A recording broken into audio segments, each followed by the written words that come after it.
Alright, so it's working.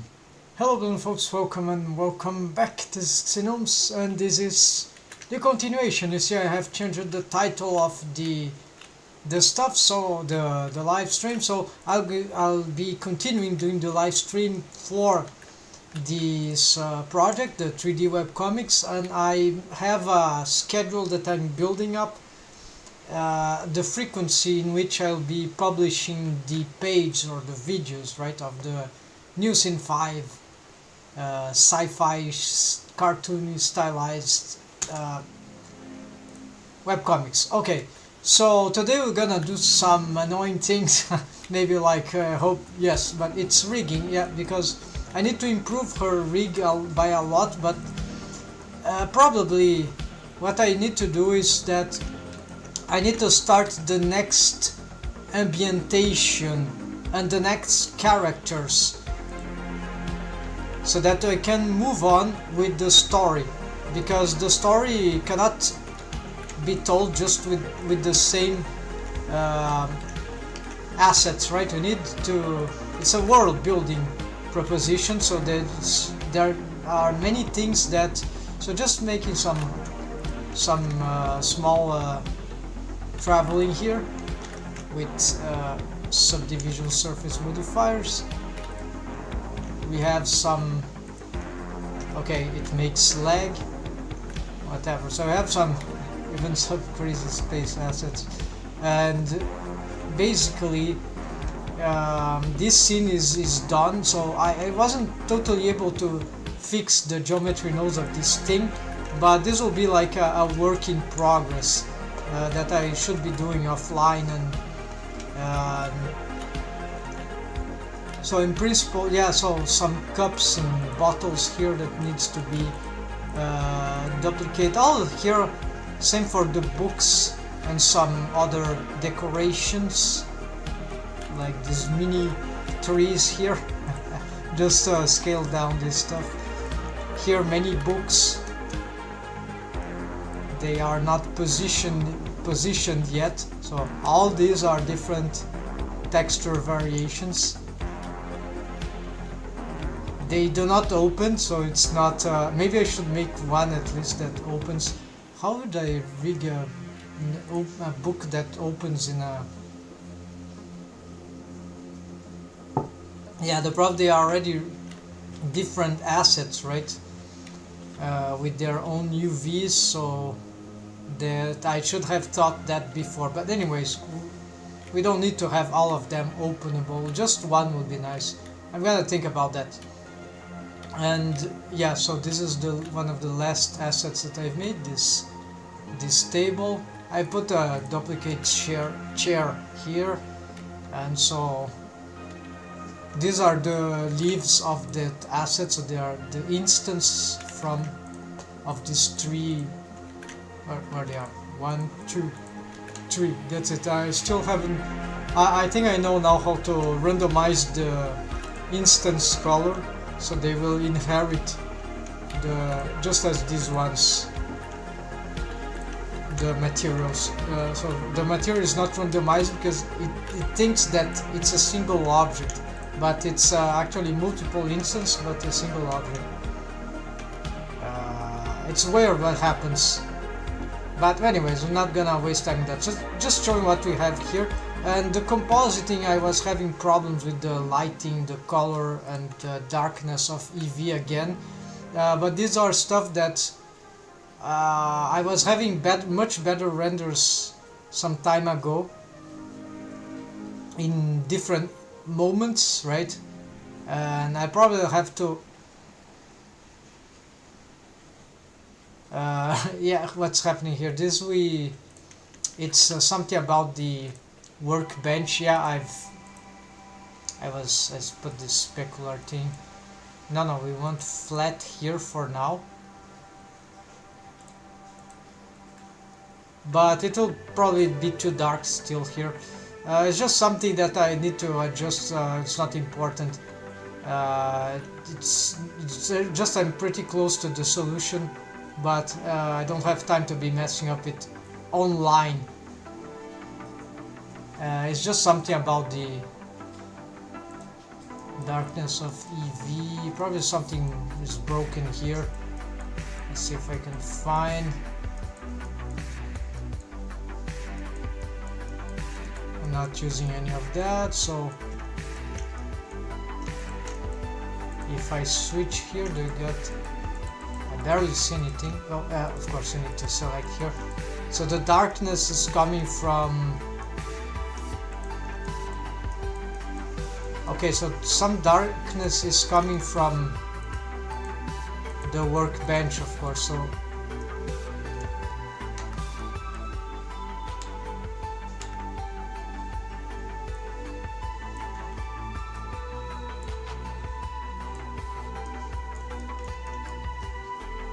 and maybe I need to reinforce the lights, and also this value could help. 1.3. We have this gamma or exposure, but this is gamma also, so it's like, except that this adds color as well, unless we use it alongside some other.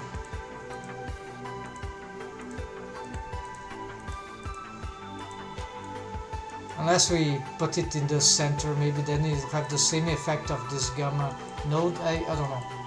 Anyway, so this is not super important now. Let's go for the rigging thing, because this scene is essentially it's workable. So it will be already the next page or video will be will be already here. So I'll probably be able to do something good in terms of compositing, rendering, much better than what we have here. That is was poor in terms of materials and finish, but I decided to start anyways because something very important starts happening, which is that in this storytelling process that will launch the project, like at least it's one method that I knew that worked for me for 2D drawing webcomics that I had some experience before. Let's open here the original file, so the character, which is Dorothy.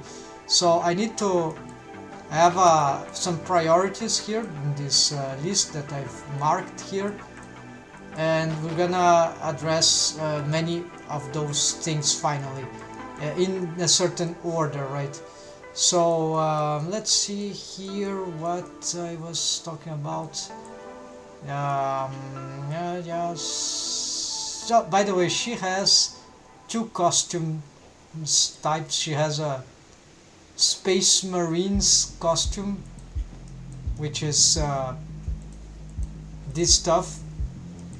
It's not finished, but sort of we got the idea, right? So this is more for a matrix thing, you know, like training and stuff like that. It's not like she's a space marine of maybe in a parallel universe, and because this is sci-fi, there is something like a parallel universe, even more than one, you know, superpositions of existences or of storylines, and things can go crazy, but I'm not gonna push that too much. The idea here is that maybe I can do something about this armor here to be used soon in the storytelling, but that will be another. And fantasy, well, this will be for another universe, but maybe I could use here. Let's see what we got here. Yeah, all broken rigs, but there are some interesting materials. I think I was found of these leggings here that I did, which contained a transparency trick. Not sure that will be working here, but it should be working. Of course, now today I know much more about this stuff, so it should be plausible to even improve it. Let's see. So long I don't touch this, so I don't even remember what I did. Something about transparency. So there's a UV texture mapping, okay. So then we have this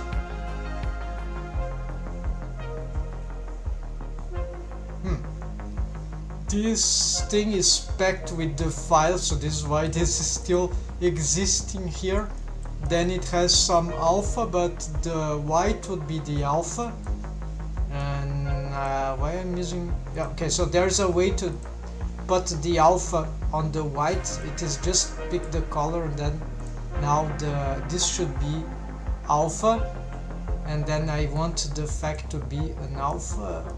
Well, I'm not sure this, let's see.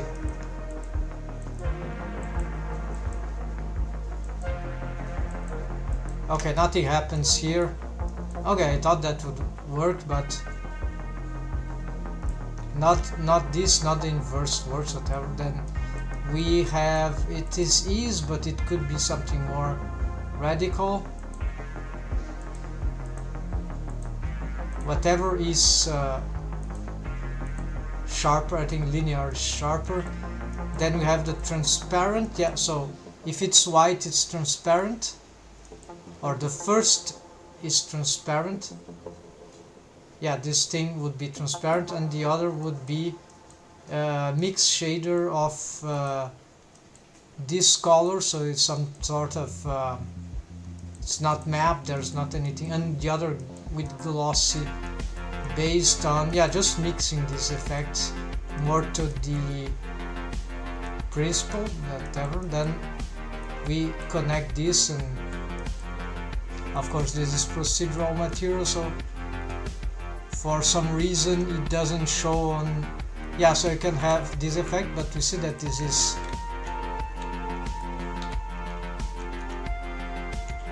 we see that it is inverted. So I think maybe I did the wrong thing here, so let's get instead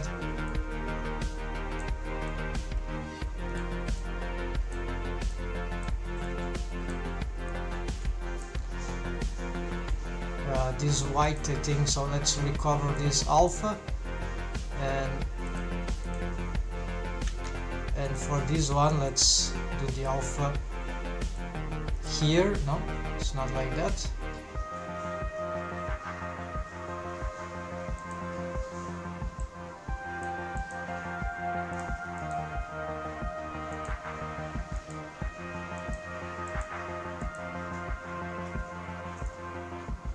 Okay, like this.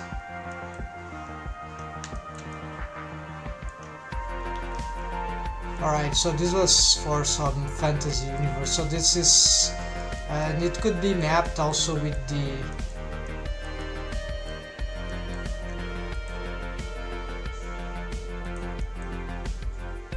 not sure if we map this. I think this is not necessary.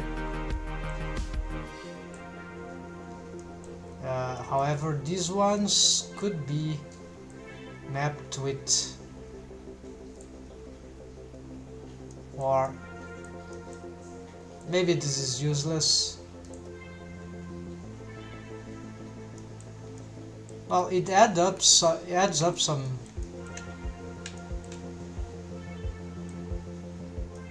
because of the transition, I guess. Not the, I need to check what this is. What this? Oh, okay. This texture was hand painted like this, and then probably this is an alpha that we can plug here. This should cause the same effect. No, so no alpha here, just the color, and that's it. So, and here I would like to recover this. I need to, I don't like this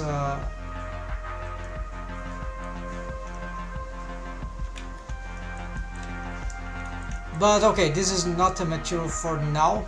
Just revising this before I start. Then we have some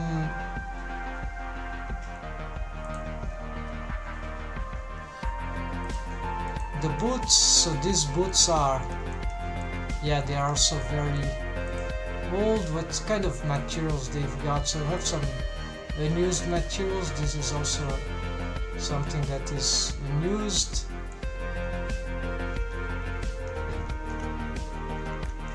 Before I delete this, let's just make some changes here. So let's transform this into this, just that we can delete this. This velvet material, to have velvet fire, we can use that. Okay, so this is somewhere at the top. This could be, you can place this here for a moment. We don't need to be looking at this image here. So delete these boots. I want to change this for this, and I want to change this lower part here for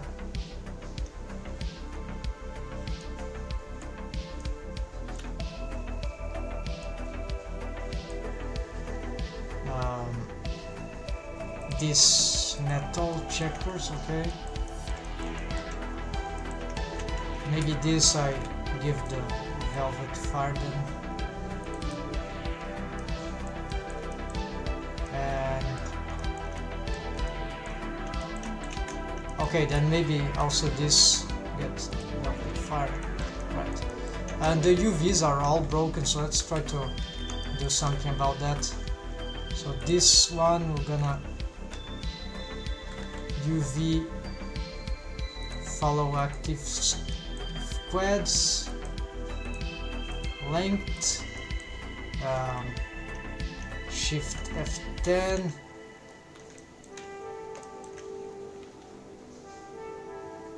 yeah, this will be, won't have any good impact here because this texture doesn't, well, it's not so bad actually. No, yeah, it is troublesome.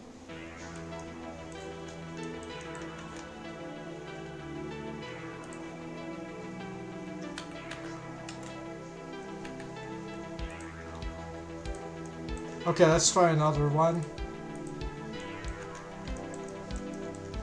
This can work. Alright, then we get this one. We UV smart. Okay, then of course this is okay, we can see. And as for this one, we're gonna use the, so I can delete this one, and as for this one, we're gonna use the cube projection, and that seems to be fine.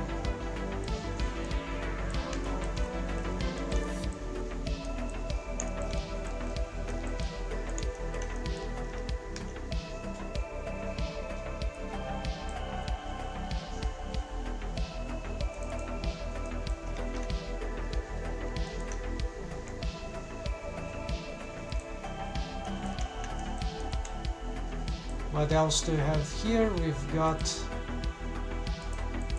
a belt that is actually a belt accessory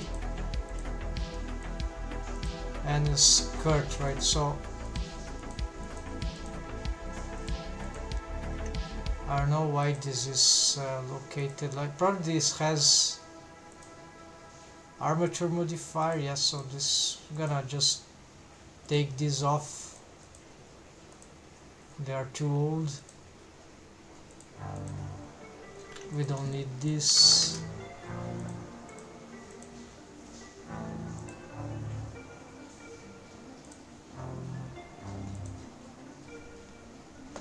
Which technique was that? So I have the skirt that shrink wrap to belt just on certain vertex group. Yes, this is a technique that a belt pin. Probably this would be even more than one loop. Strange.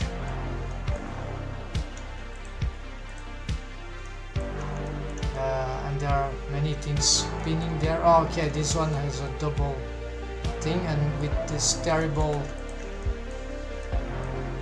idea here, shift control. Okay, those are not faces. Let's hide this stuff.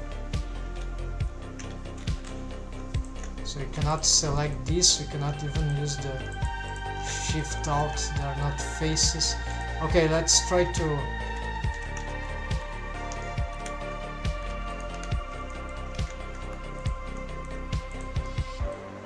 no, this is not what I wanted.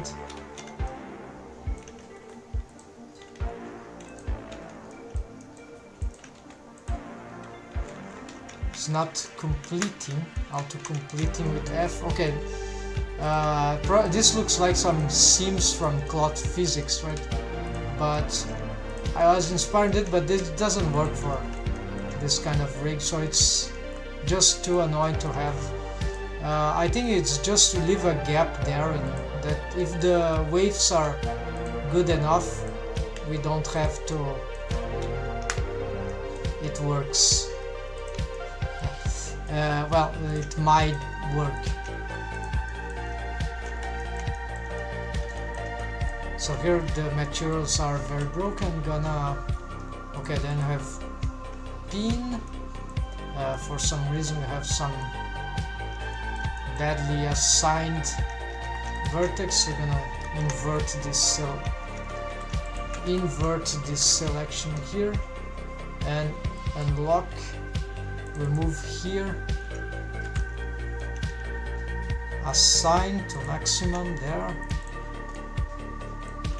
and this as for this one, it's maybe the waves are different here.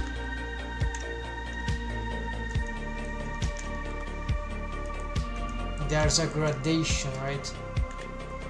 So maybe I thought that this would be a good idea in the end. So this pin is probably for cloth physics, so I don't want this.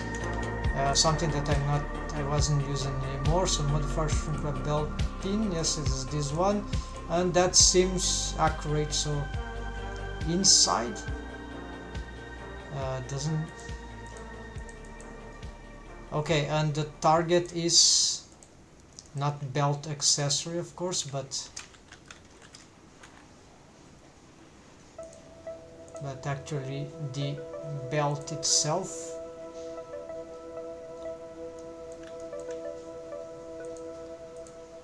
And of course the belt would need to be re-rigged. The fact that this skirts is like that, of course, is a mistake. I was making tests with some poses. It's not actually a mistake, it's just because this proportional editing, it's because the pose of the legs of the character were different. They were for a specific use of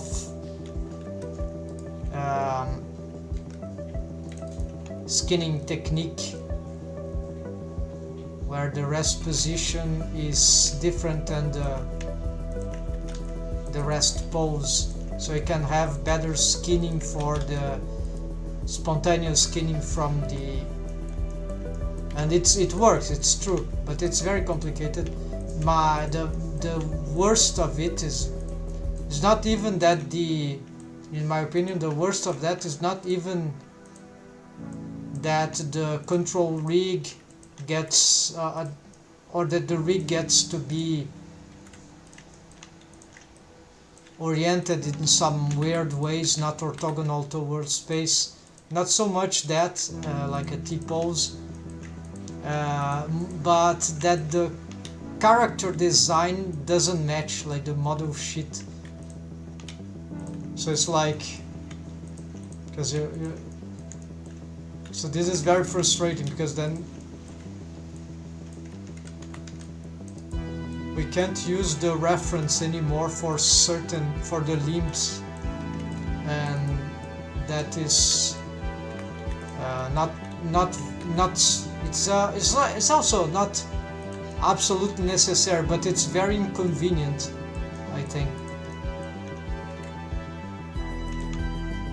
one idea that's maybe some would talk about, if it's possible maybe in the future, it is for blenders having multiple rest positions for the mesh object. So the mesh object has would have multiple rest positions, so each one would they would interpolate, right, for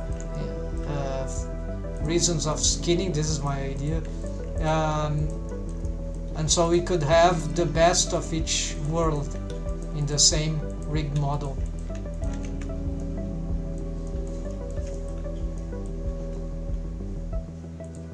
Connected only, yeah, so I'm gonna just fix this. It's not perfect, but it's just an improvement, so it might be the reason I'm doing this is because, well, this costume, I can use it for some part of the story, so it should be useful at some point. So since we're here, I might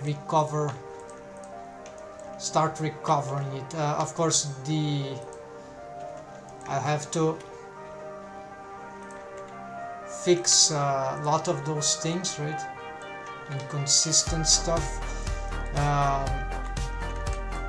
This is so old that maybe I should just replicate from the skirt and belt which I already have. Not sure. This is solidifying. Like, it's very messy.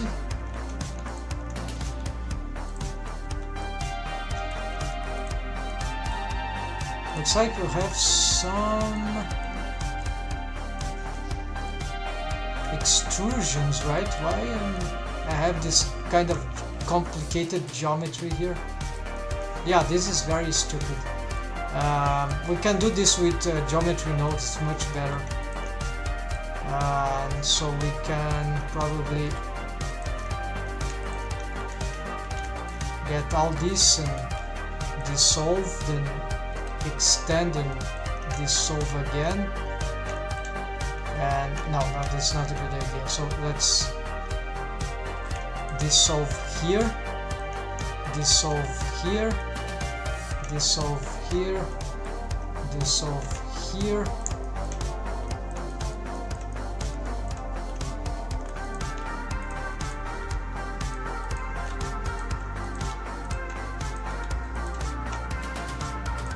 Yeah, and the mesh, also the amount of subdivisions is really creepy. So this belt, probably I should let's just see if there's anything special about it. Yeah, there is. This is the only thing that might matter actually. I think the other is better, so I'm gonna just delete this mesh here. Let's see if there's any.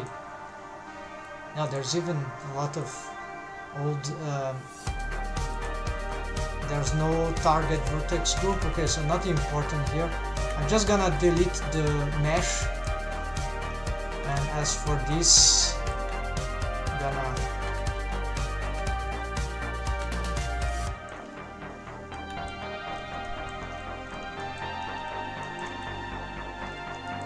they are not in the world origin, so I think I should apply this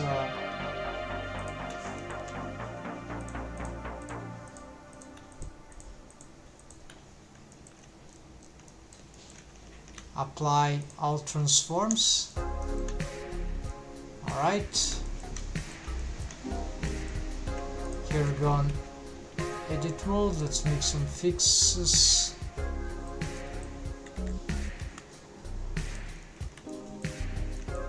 This is still broken. What's happening here? We've got the, I think it's the shrink wrap. No, it's not.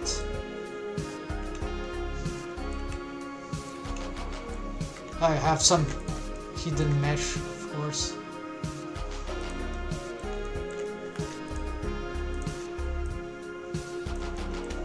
The skirt seems very similar to the original one, so I'm gonna do the same thing. I'm just gonna delete it. Maybe actually I'm gonna delete the objects themselves, yeah, because they are so similar. I'm gonna bring back the boots. Are good though. The leggings, yeah, the leggings just for the material, and the texture and the shape probably have to change, so we're gonna keep.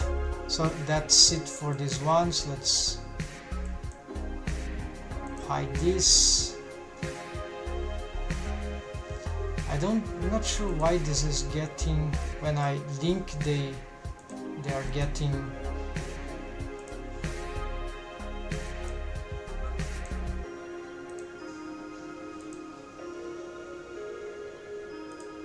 They might be getting rendered, I'm not sure. Let's do this here. And so, okay.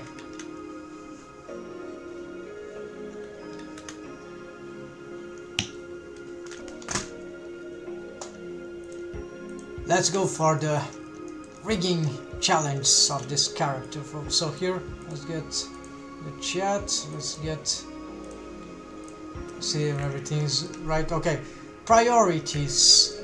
Eye holes, orbicularis, oculi, rewave paint if possible, transfer waves from proxy face mesh object. Okay, so this is sort of urgent because it is completely broken.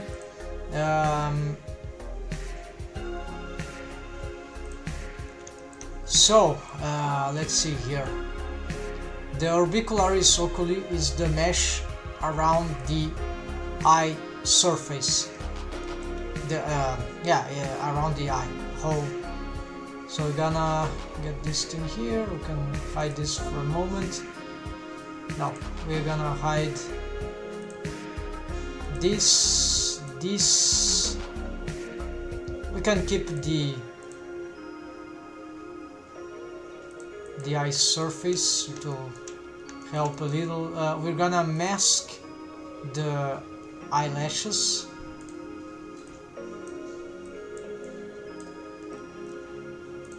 Here and here, and we are going to change the bones. We want just the eye holes and not the control rig, not this, and the deform rig. We want the under the face hierarchy. We want the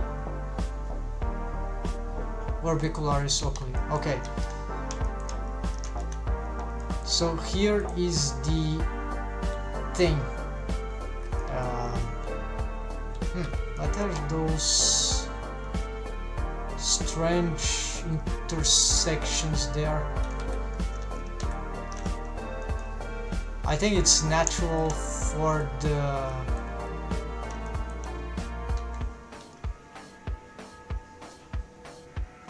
this is crazy intersection. It's creating the effect of eyelid creases very deeply, but it's not good, right?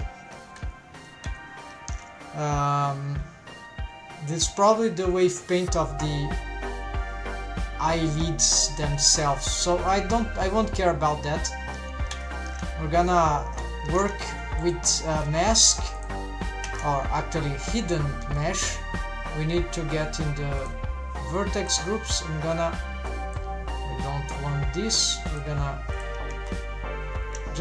we don't need this, but just go on the top and look for the eyes region. Maybe that is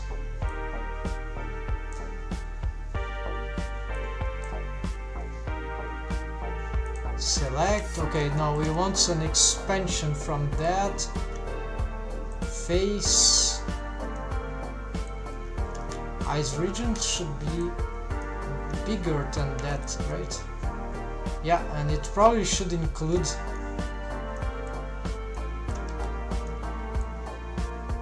it's excluding a lot of stuff, so not good. Let's extend, Control plus. This is better. Let's include the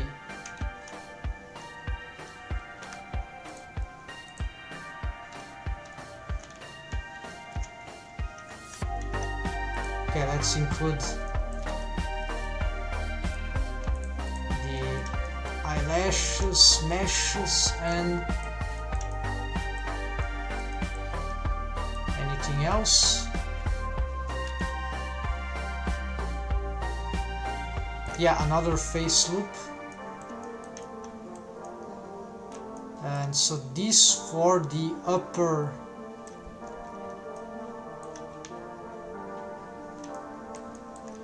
for the eyes region seems to be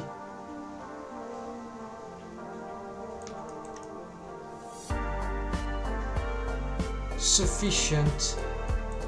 If I want this thing around the ear, yeah, let's get it. So gonna change here, assign, lock, select. So this is just a vertex group for selection and some other managerial stuff. This one, now let's leave like this. I think it's good. Then we shift H this,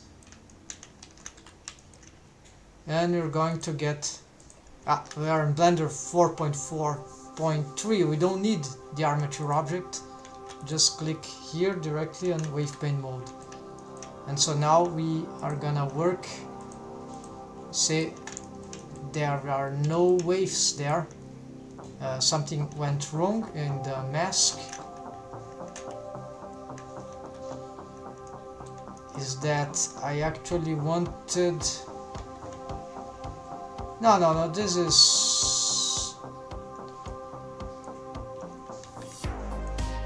I want to include that. It's strange, but I think it's good for smoothing. So gonna do again, eyes region, select, I'm gonna include this, and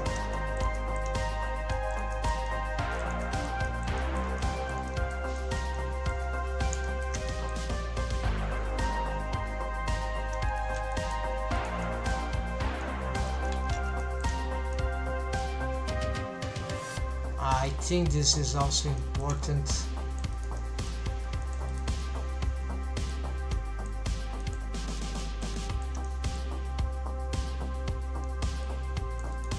But this would start to become dangerous if I go more than that. So here I reach the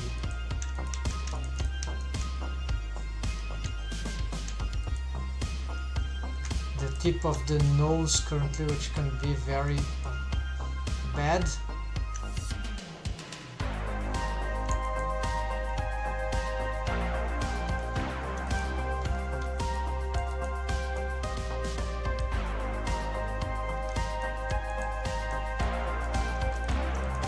Yeah, so let's just exclude this, that should work. Alright, but I've included these ones, no. Let's take this off. Assign, so I just added something on the top. Now, yes, Shift H, let's go back. And the problem here is that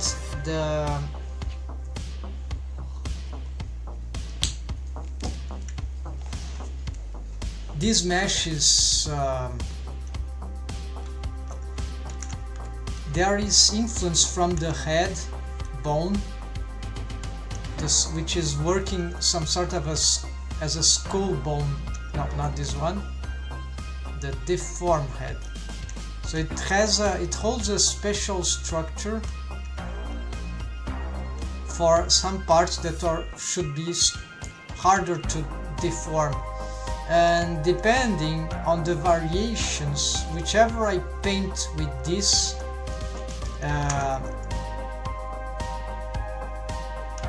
it will auto-normalize internally, right? So it can be very dangerous. Here I should be free to make some waves stronger than others. Like this should be acceptable. Not that this is a great idea. Also, there's a problem here. I need to protect the leads, so I'm gonna hide this, and at this point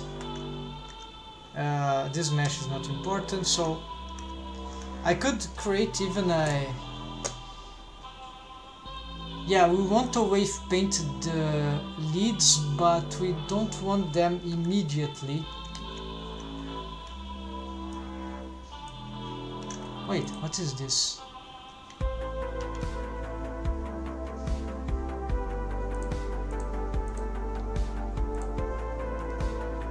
Are these sharp?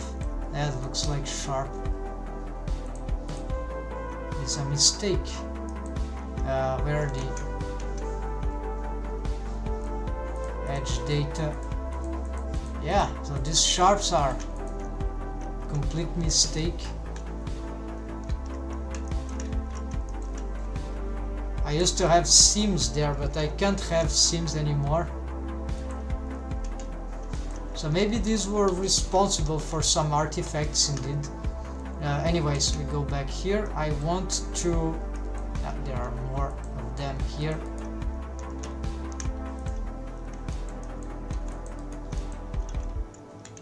Good, so I can probably hide... Now, so we're gonna do the following.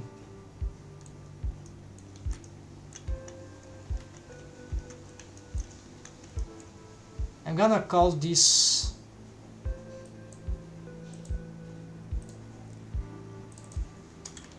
exclamation hid for hide geometry. So this is orbicularis oculi. We're gonna select all this and assign. So this will be sort of a... Then we get sort by name, yes, and then we can just organize here, sort by name. It will automate, but we want this to be organized by default, so we lock this.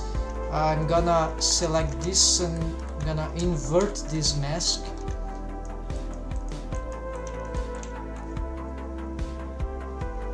But I need to change here, so we want to call this one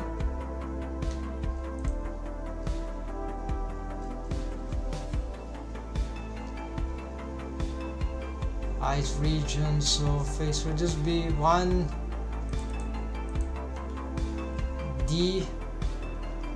yeah, whatever, all together with the eyelids.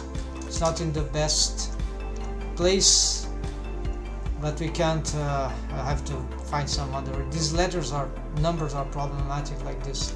If you cannot automate the order. So here we're gonna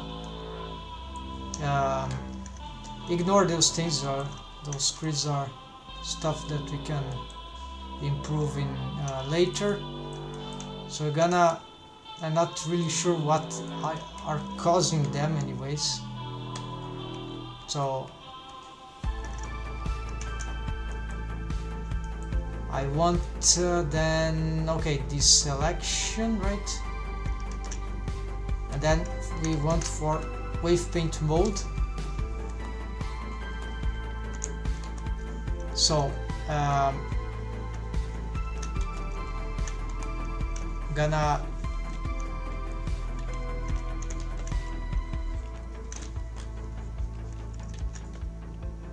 start working on strong orbicularis oculi waves here, because there's be no reason not to be bold in those deforms to start with. So you can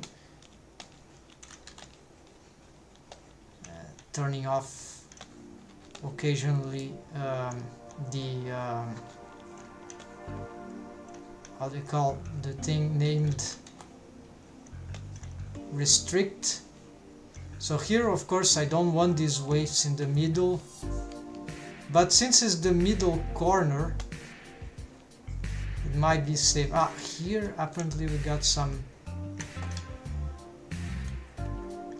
possible reasons, because of why we're having those.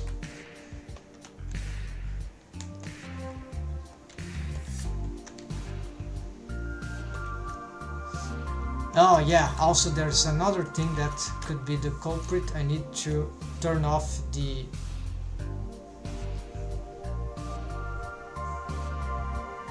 shrink wrap eyelids. Shrink wrap, yeah, let's turn shrink wrap. So yeah, let's turn off all this stuff just in case, even there.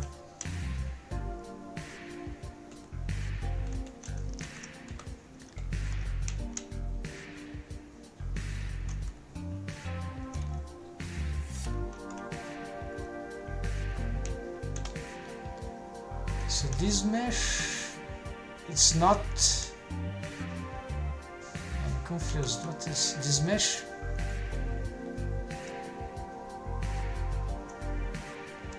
I don't recognize the geometry here. It's like, this seems to be the,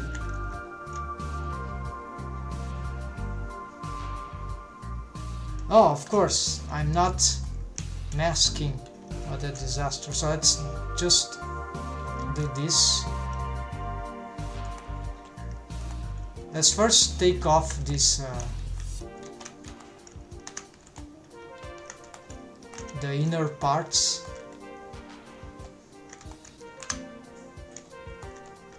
without taking off the, okay, so this is clear just in case. So now we're gonna rework on this with the correct. So here we want to give full waves there on the edges.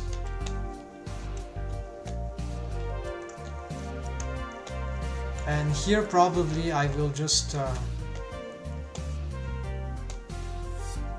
smooth this, because this is certainly going to be a problem. Here I think we can also smooth here.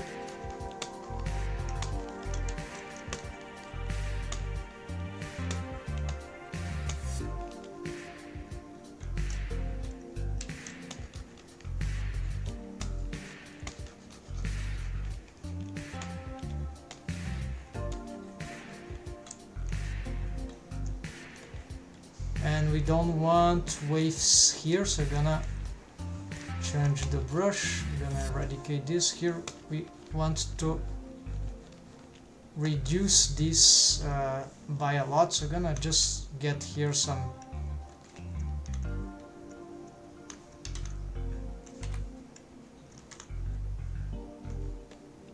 very low waves here. Here we can have a little more, like as it were, but we're gonna blur here and keep blurring here. Here we don't want to blur this, and here we want to maximize these corners, even though it's not clear what is there, but we're gonna reposition these bones in order to, yeah, so you see, oh, I need to mask, of course. So we want to get the lid creases maximized there, and then the eyelids will start to blur them very slightly. But we'll leave the eyelids meshes for later. Now we go back here, and here we're gonna start getting strong waves here. It's being very weird the way this thing is deforming spontaneously. Very nightmarish. I don't know why this is having this kind of...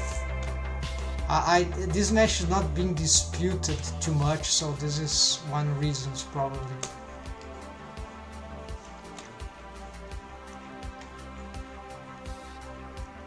Alright, and here we're gonna do these ones, and so for this one it should be a fast thing, right, because it's just the basics here.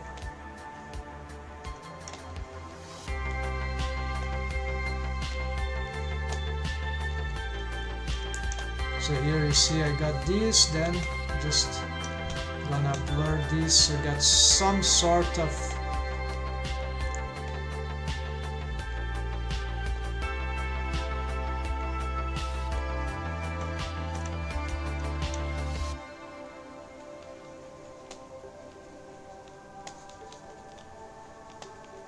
structure here for this.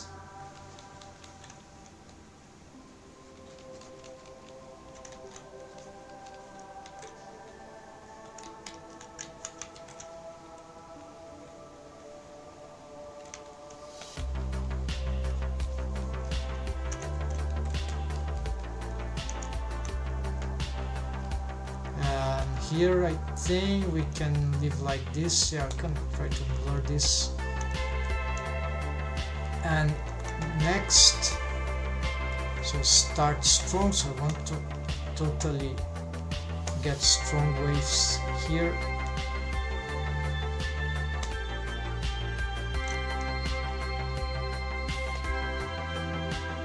But then we start to dissolve.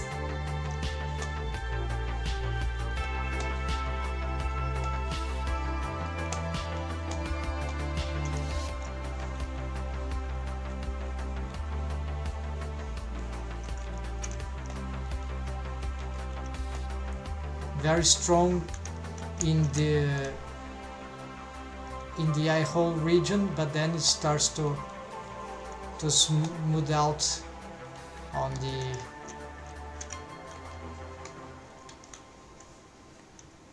extremities, and especially when it comes closer to the other bone. So being bendy bones,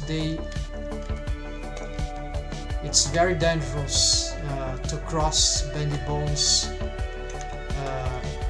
They sort of start to have blended waves, too far away blended waves for bendy bones. So this is one reason why these artifacts are happening, is because these are bendy bones. I guess they are very sensible for. Here in this part we're gonna get a lot of horrible motion to start it, because I don't remember, it's always confusing. The skull needs to have a lot of influence here, so these bones shouldn't have all these strong waves, even though they should have some sort of influence, but this should remain for the skull. So here you see that this bone, yeah, it's carrying this mesh, right? We probably would like here to have some influence here, so it's not clear. Here we gonna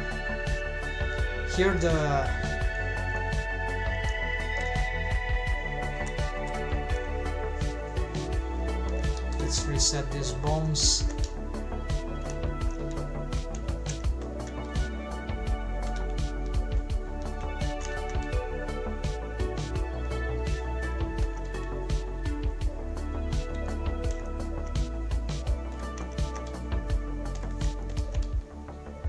We're getting overall good shapes. We can do better.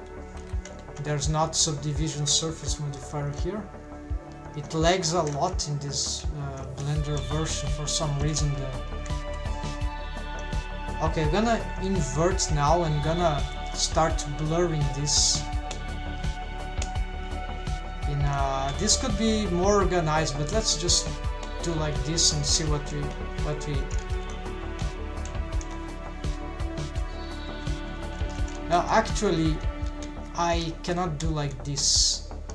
I need to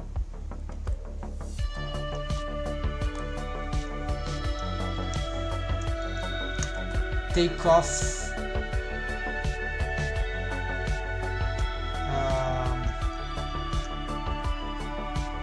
no, it's already done. Okay, this is right. I want these ones.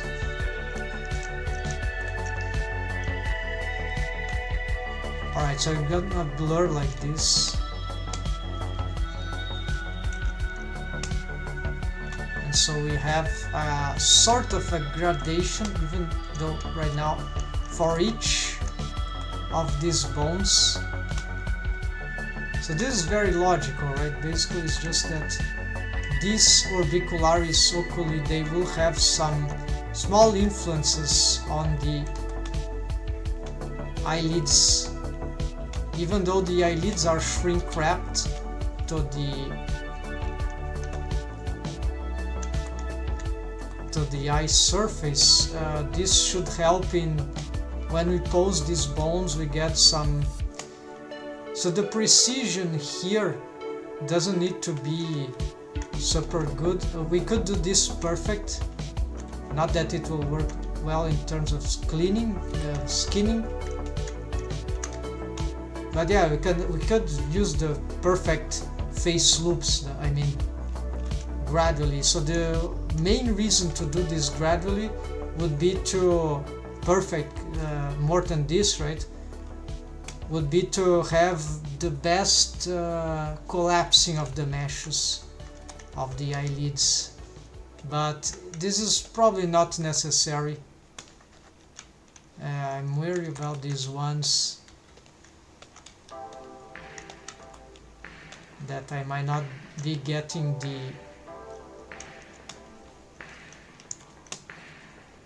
the waves, but apparently I'm getting them.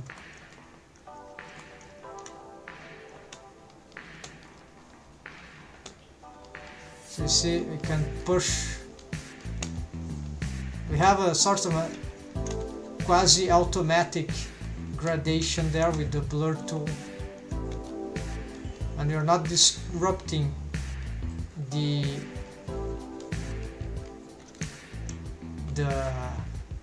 correct edges with their waves in the outer region.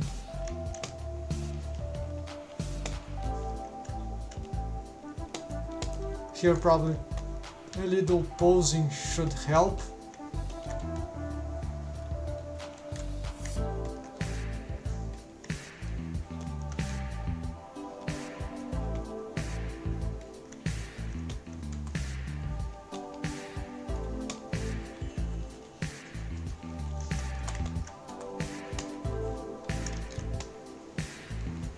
Yeah, it's annoying that this threshold that I want to respect, it needs to be attention and all that, but the most annoying thing is this and the way the mesh is behaving. Otherwise, this seems safe. So remember, this mesh of the eyelids is shrink wrapped to the eye surface or eyeball mesh object, so, or it could be an eye proxy eyes target, right? A dummy model. In this case it is not, it can just be the real eye, but if I were using UV warp modifier for the eyes rig, then for the eyes track and all that, then the UV warp we can't, apparently it will cause some trouble if we shrink wrap stuff to it, so we need to use a duplicate, a ghost eyes. And sometimes we want to have, of course, two different objects, so you have left and right. Here I just have one. Alright, so this seems to be correct or not?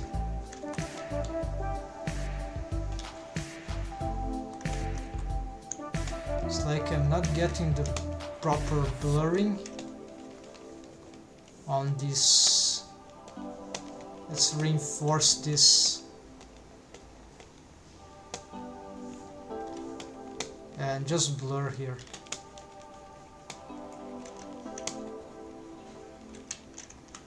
And take off some extra here.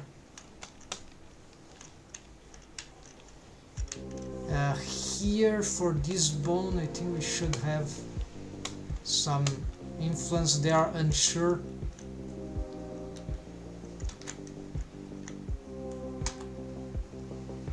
Select all, reset.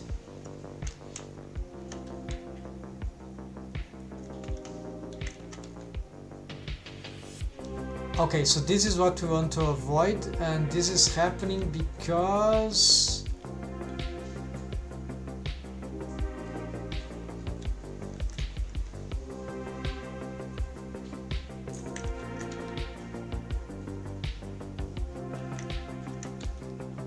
Of course, because of the stretch is the squash rate of the. So you don't want to have influence of the bendy bone down there. So this is a mistake. This happens especially because it's a bendy bone. So I'm not sure if how I'll be able to fix this in this case. Let's see. No, I need to pick this. It's very weird, right? So this is a tweak bone. We shouldn't.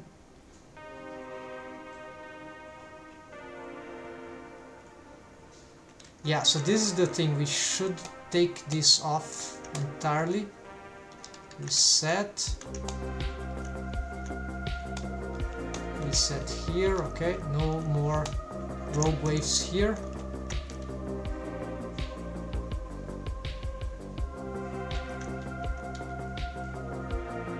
Now this works, but the problem is that this is not doing what I need.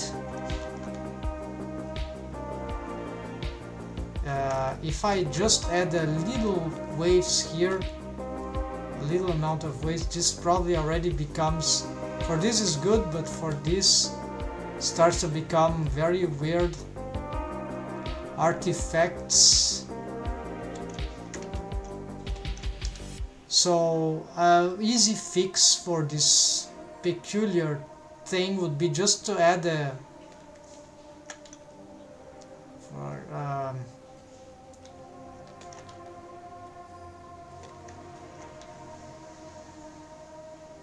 there's also something about the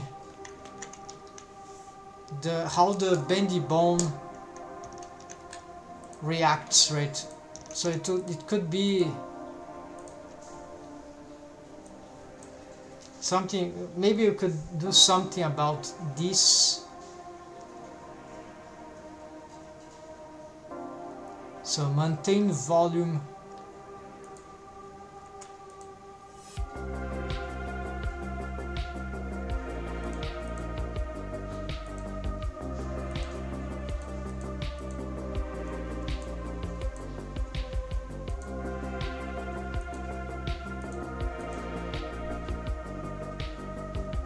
Maintain the volume, object volume as it stretches. So these are the lateral ones, is the Z and X axis of the bendy bone. Actually the bendy bone is here. So it's like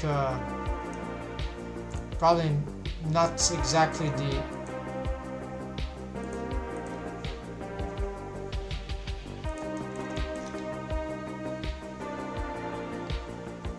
okay, the little amount is not so problematic, but it is damaging, right? So, and this swing, I don't know what it is about. Rotation, this is something about rotation. And known, if you have known, still has some. Let's try something exaggerated here.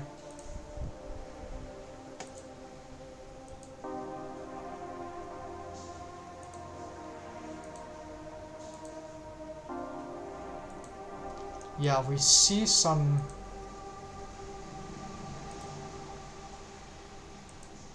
this sort of stretch, and so it maintains volume in some way by stretching.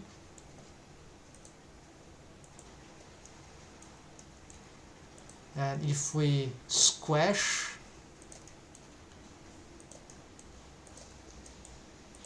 then known.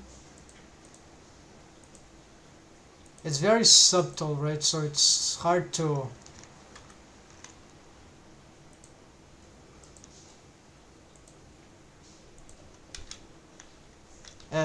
both seems terrible to be fair. So I think that yeah, with subdivision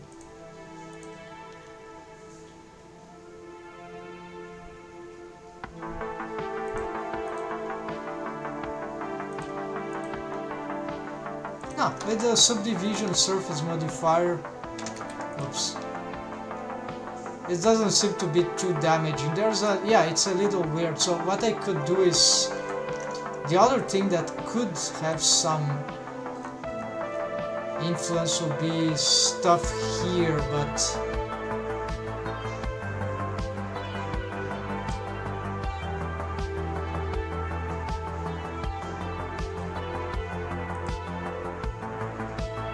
would this be, would this have any influence in,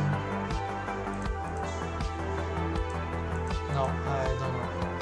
It's probably when you use those things.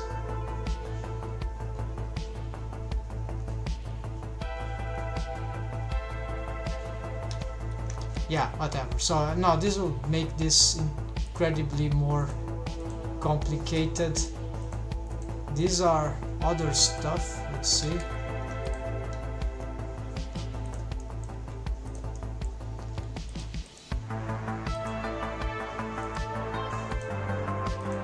They seem to be more related with scaling with bone constraints or some parenting related. So I never remember how this works. Doesn't matter. It should probably not be applied to this kind of problem. This problem is more about the scaling regarding the stretching and stretch. So it's more a wave paint thing. So I'm gonna try to just improve the wave paint.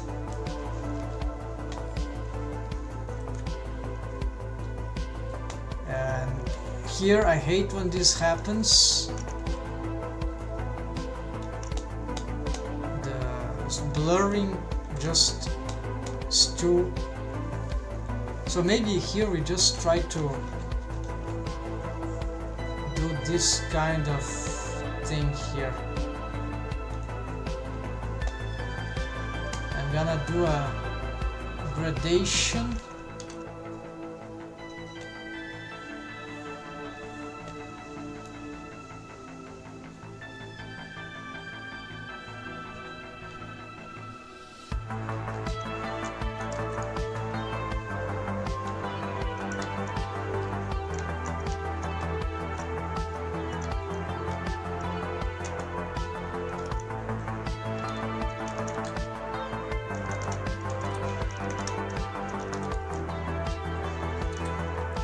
This is when, okay, so here,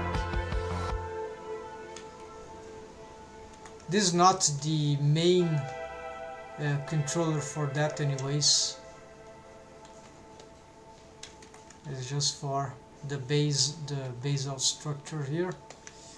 And why is this stuff anyways having this? Of course, because I've turned off the, it's deformed, but not with the eyelids shrink wrap here.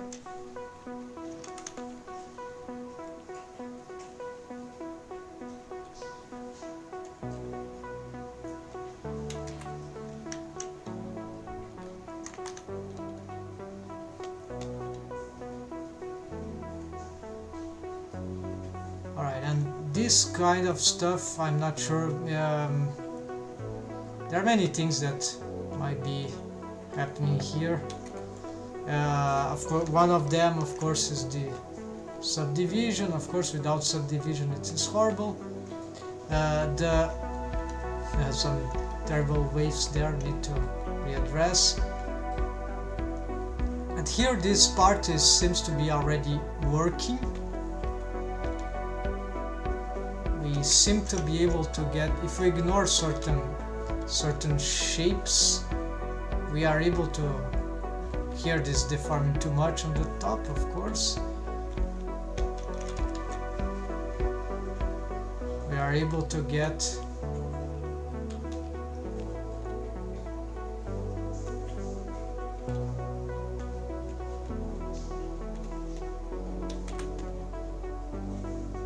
all sorts of, you see, not too much influence here. The structure of the tempora seems to be safe. We can make some, even some sad expression here. exaggerate, and I'm not even touching the eyelids, and so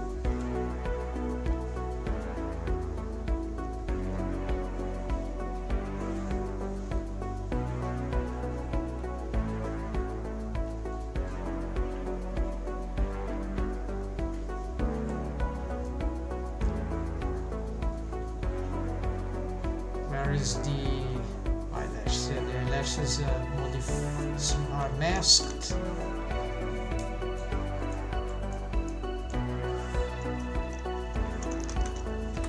So this is already quite good.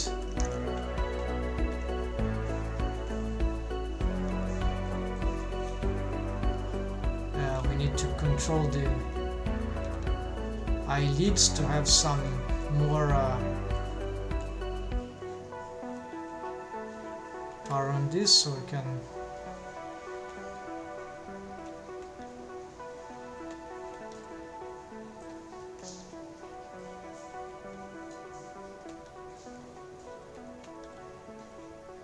and you see sometimes I see some intersection there, so this can be developed by maybe the eyelids. This we can outside surface, maybe we can try slightly more. This will not compromise the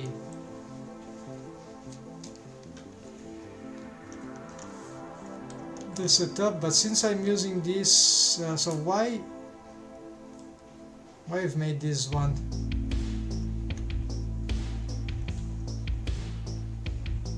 So this is for mesh of the, this might not be necessary, this is necessary, just a protection for the eyelash. So this is for the eye holes mesh, the orbicularis oculi mesh.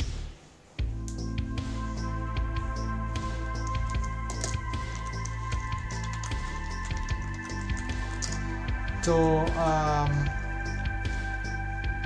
also, just in case if it gets this, no, let's get shrink wrap eye holes. Okay, the names are wrong, but we can get there.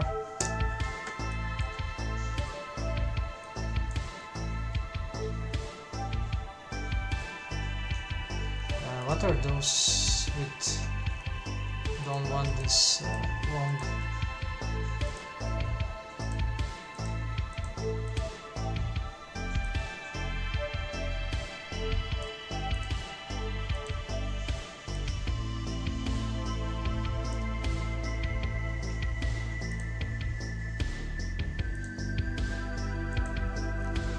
Waves from wrong sign or bones. Okay, we're gonna get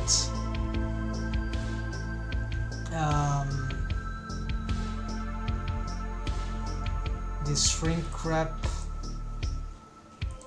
eye holes. Yes, this one.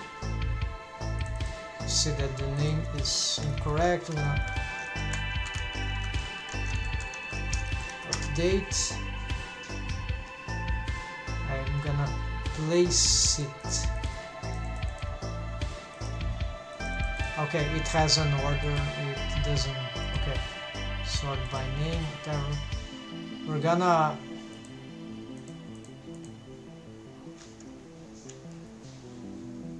need to re-update here.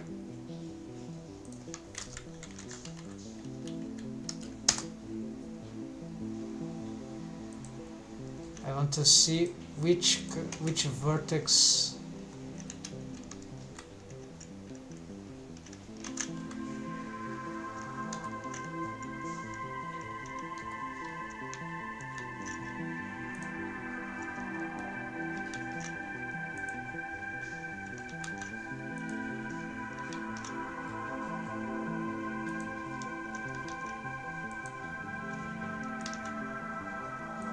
shrink wrap. So this is the mesh of the orbicularis oculi, which would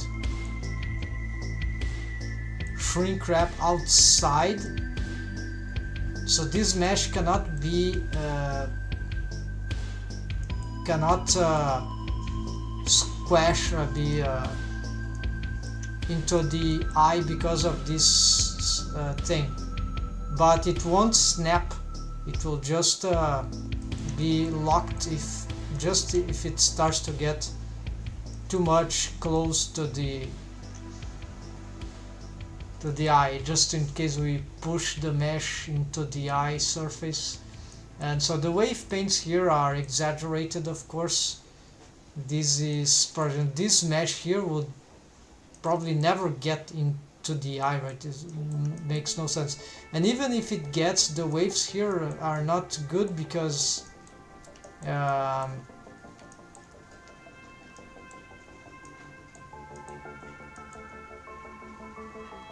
the ones that would need to be pushed the more, first this value should be more than this, like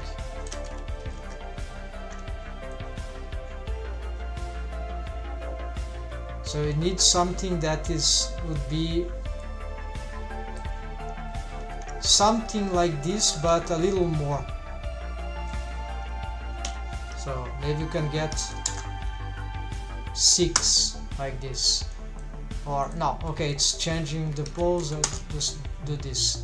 So slightly more than this, but then there are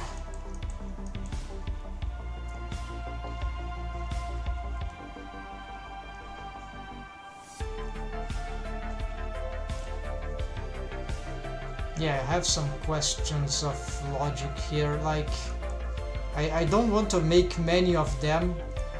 So this has wave of 1, so this one would need to have wave of even more than 1, but we cannot do this. If I take off the wave of 1 from this one, I'd have to maybe double the value here. So this is weird, right? Like, let's say I know this is one of the, so let's say that I get this wave of half. This will be pushed less than it won't be really protected. So let's use like this and double this, since so this should be the equivalent, and then I can leave maybe this one at 1, or maybe just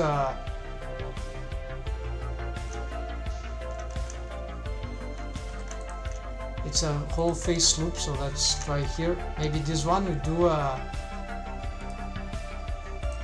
0.75, and so this one is 0.5, this is 0.75, and these ones, just in case, they would be 1. So these ones at the very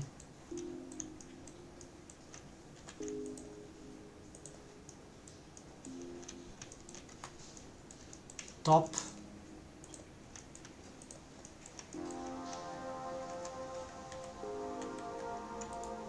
maximum,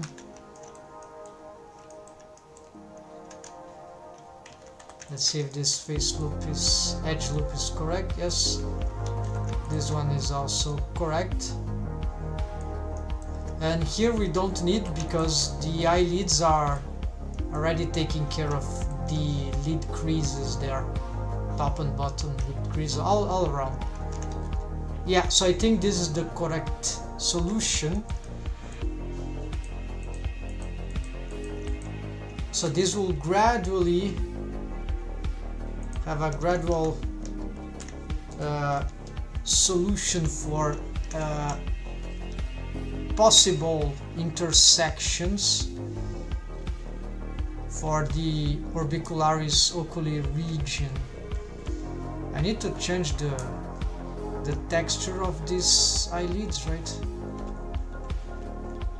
They are not good, right? Let's adjust that.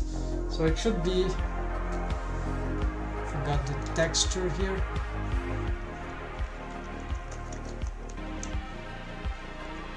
Yeah, no, the eyelids are, it's just that this texture sort of dies off in this, so maybe I need to improve the color there, the texture. Yeah, let's do the shading. It will be texturing, but we can do like that as well. So we got here, I want to mask. We'll actually include the borders there. Hide the eyelashes. Select this, expand up to here, not up to here. Then Shift F10. I want to select this. How do you bring this space agent here?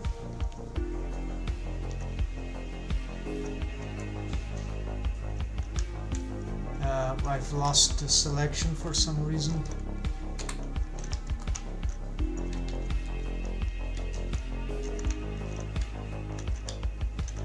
Apparently I've lost some. Okay, mark seam.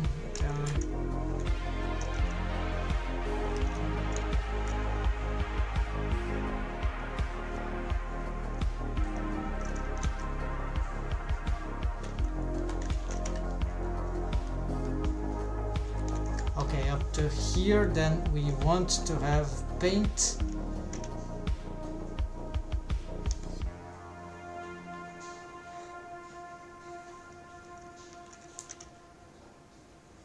Oh, see, we have some intersections there, right? And some problems with the UVs here.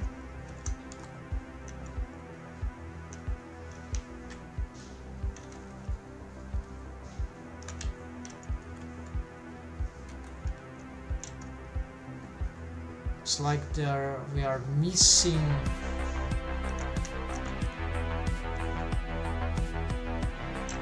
they are disconnected. Can we? Yeah, here I don't know how to solve this. I've seen some ideas, but manipulating UVs, like, for me it's super weird. Can we merge? Okay. Oh yeah, we can. Okay.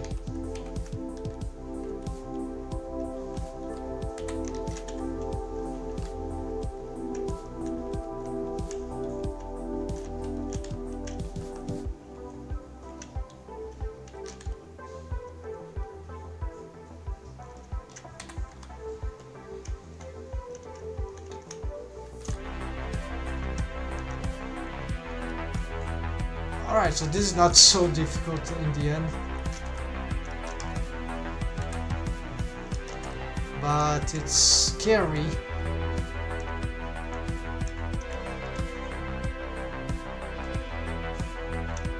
Probably this happened because I changed the geometry, the topology after having the...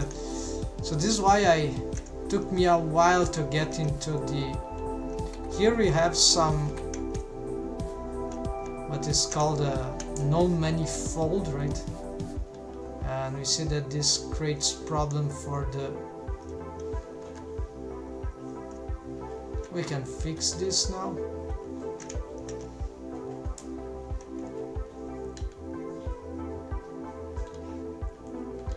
This is just for the texturing, so it's not... If we do this, it shouldn't be a problem.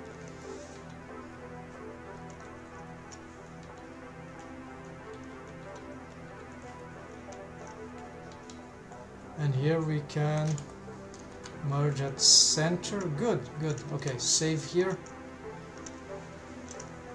Ah, here got another problem.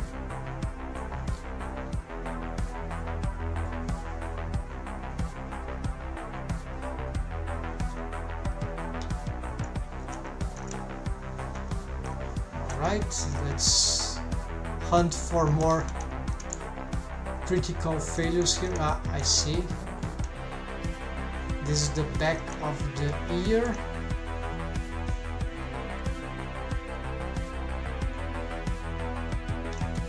Ah, I see. These are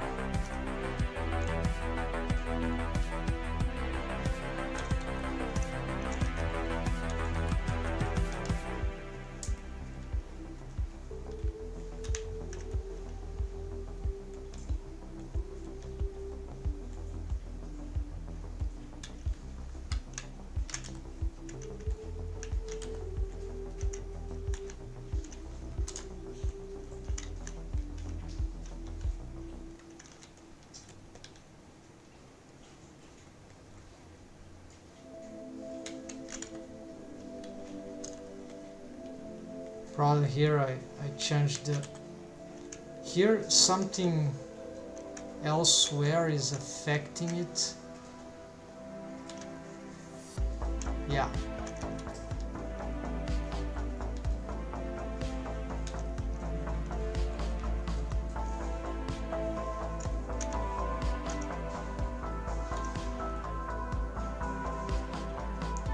Some critical failure with the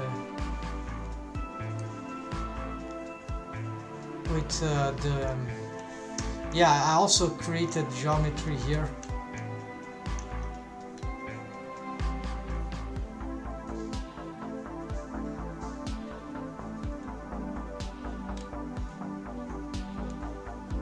I should maybe re-unwrap this. I'm not sure how that... So this is one problem because it's... This one is connected there and there. I don't know how to handle this one.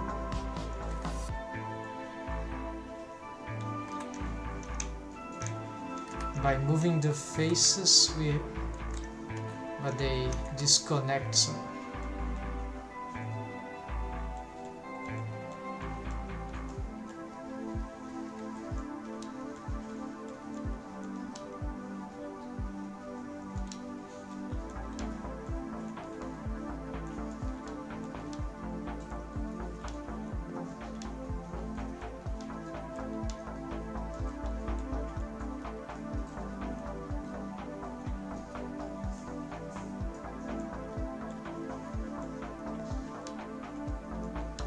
this I don't know, it doesn't connect. So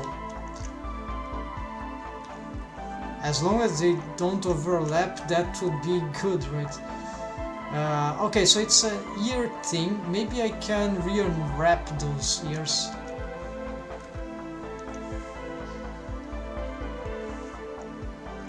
Don't... What? There's no...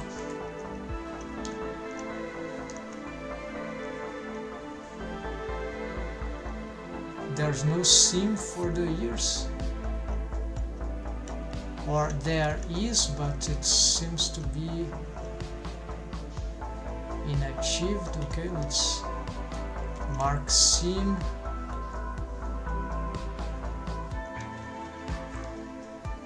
Okay, the loop is all there.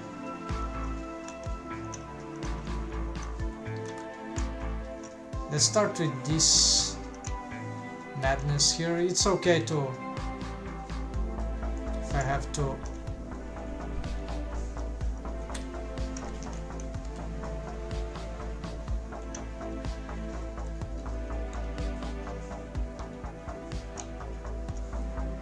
okay, this is just the front of the ear, so that's okay, easy. And the back of the ear.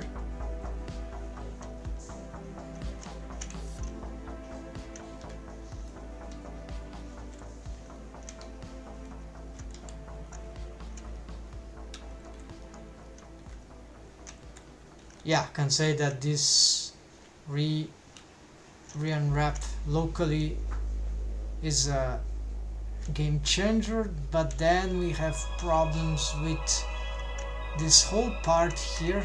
So yeah, the whole face, there are a lot of stuff there. Why wouldn't I make scene 4? I usually did that, right? It was much better for management of the project. It's just that the texture don't get to go in a flow, right? But it's not super, right? I think we can, maybe it's not that bad. Let's make a test here, like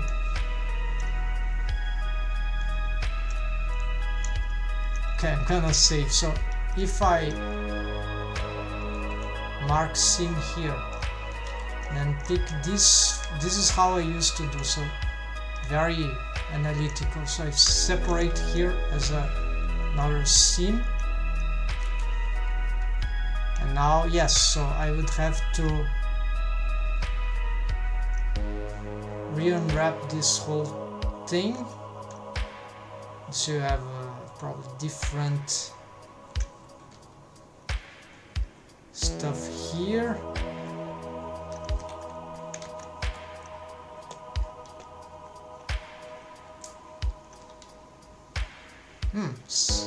Okay, so then of course we get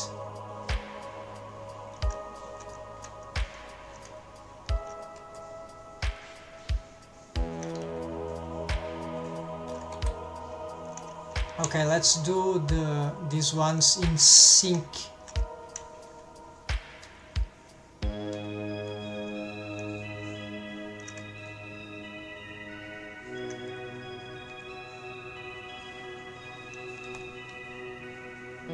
No, the eyes just get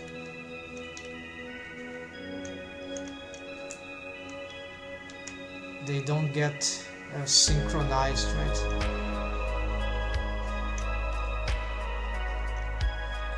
So I fixed that thing, right? But yeah, this doesn't seem to be a good idea.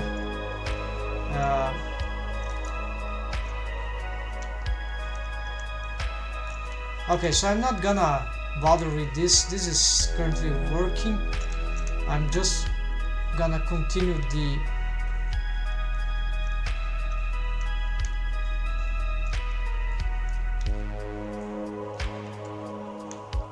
like I can do better on other models, or this stuff always bother me to get into, because it's like it can never, it's so arbitrary. It's not like modeling. In modeling, like if you're looking for certain shapes, you can't do anything. Here whatever, there are many, it's just too technical, it's just too weird. So I never got too much in touch with this, and here are the results. Lots of questions that, okay, what I do, what is the best way to handle this, or artistically, or I don't know.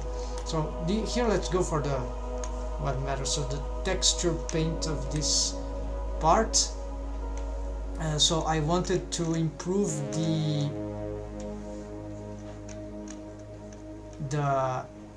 this color here.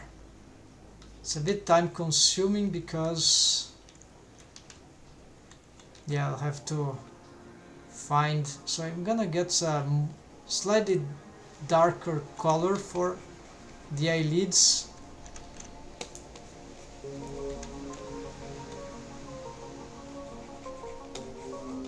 And it would be nice if I could get some sort of gradation. As you see, it's in EV, it just doesn't get much impact straight. What's this? straight ahead.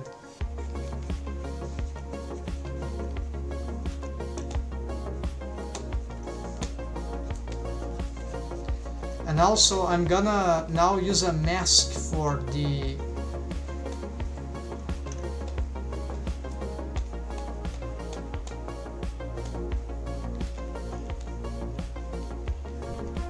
some the blush and certain things. I think I've got the idea how it's like we can bring them as an extra image texture with the same UV map. Yeah.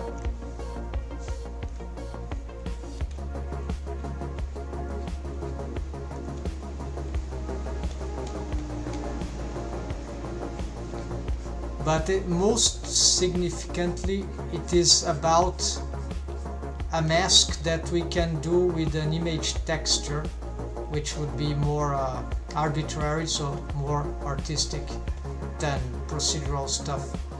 So we can do it procedural, but it can be sort of stupid if we can go directly artistically to solve the problems.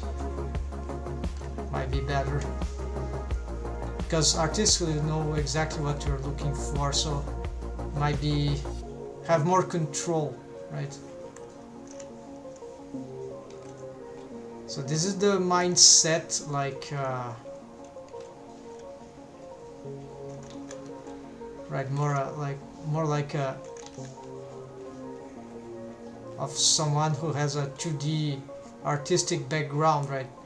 Why would you do procedural if you can make like manual? Yeah. So certain things are very good procedural, but like at some point it's hard to get the procedural thing get certain natural organic results. So this is a really concern. So when I try to make procedural stuff, like there's just I often stumble when I see people making procedural. I always I've seen this pattern before. Like it's like you always start from scratch the procedural shader or whatever. It's always the same shit, right? But it's a lack of it's somewhat arid. In this sense, you start out disinspiring yourself, like, because the thing is the thing that it is. You have to do a lot of steps to have just to have a chance of starting. Yeah, there would be different approach, of course. That maybe start out with already with a setup, but yeah, no, in principle it is limited, right? It is powerful, but and we should be using, but for certain things it just doesn't. If you know how to do manually, right? Unless you are rushing or there is a good reason to do those things, like this is.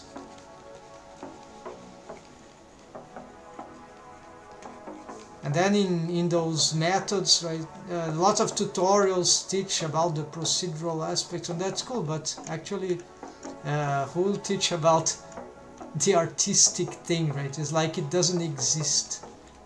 No, there's no artistic thing. The good way is, so this is bullshit, right?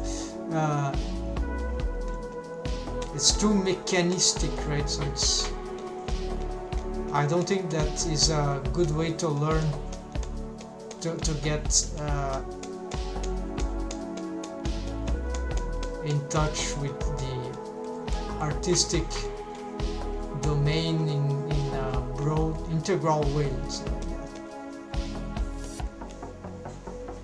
the best artists are often, well, we cannot generalize, right? Must have both. This is what should have both, if possible. If not, that's okay, just pick what works better for you. But then, okay, what I'm trying to do here, I need to blur these things because they don't, well, this one is really not super important, so this area here will not even show, but it's clear that the blur tool is just being very evil here. It's not working. This is the only thing that seems to work.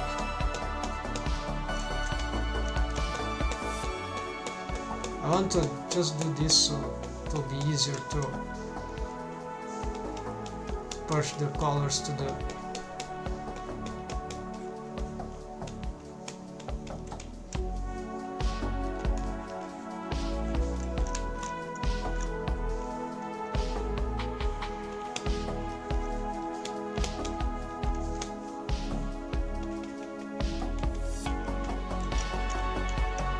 Alright, so Alt S here, we're gonna save this texture. Maybe I pushed it too much, so here's one example of a good tutorial that, so it's the freckles, you probably know that. This one is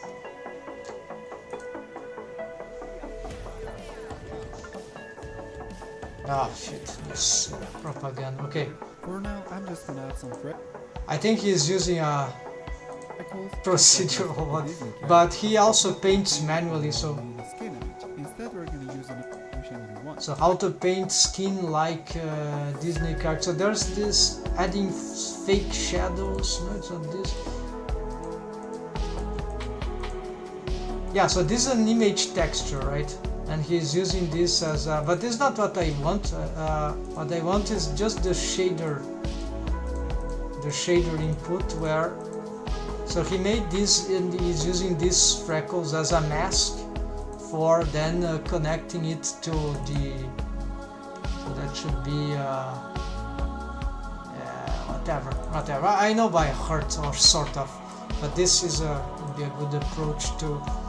So I tried to paint things here manually because I couldn't get my mind over the mask, but it was super simple. No, it's not super simple for who is beginning. Okay, so you see the effects of the we are seeing, right? That changed the eyelids color in EV, so now it's much cleaner. Now you can see where the eyelids are in relation to the rest of the skin of the face, right? So what I want to do here is to keep pushing the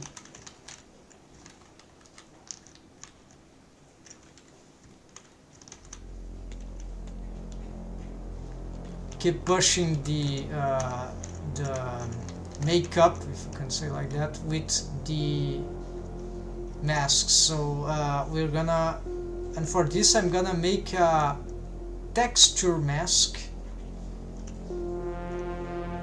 reusing the same UV map, right? Yes.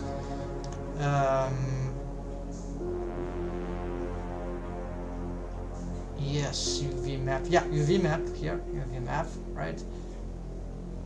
So I need an image texture here. Let's go back to the here. We don't need the stuff. We can also hide the mask, the eyelashes again. No, wrong. This. So you see, it's very hard to get the effects of the direct. Oh, here you have to fix some stuff on the texture. It's very hard to, I'll do that in a moment, to get directly in the thing if you don't have if you have to paint directly in the image texture, right? So it can be better if we can add in as another layer there. And this is can be tricky to do in Blender because right, you don't have layers here. I think there's some add-on that provide this, but sounds complicated to me. So this way, it's this shader here, this material is already quite tricky to read, but so the idea is to add these freckles or some makeup, so we can do it can be added after everything maybe.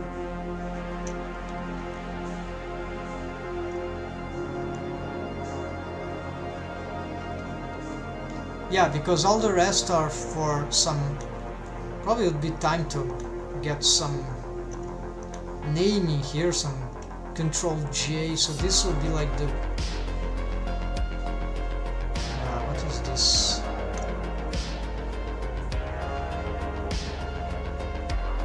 Multiply. I'll have to select those things to know what they're doing. Okay, let's just start working at the very end. So we're gonna add later I can fix this, but just to get this thing to move on here. So we're gonna add the image texture. It's vanished here because this is workbench, like solid viewport shading, so we're gonna mix shader here. Again, we want of course not this, we want to gonna use the same data here from the one that originated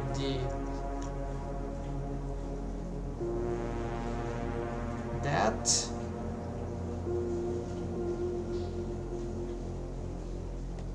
Alright, so this is not working, didn't click, so we're gonna try again. Image texture there. Okay, this is good. I'm gonna call this Control J makeup. For now, makeup. If I need to create more stuff, I'll do later. So I'm gonna just add a closest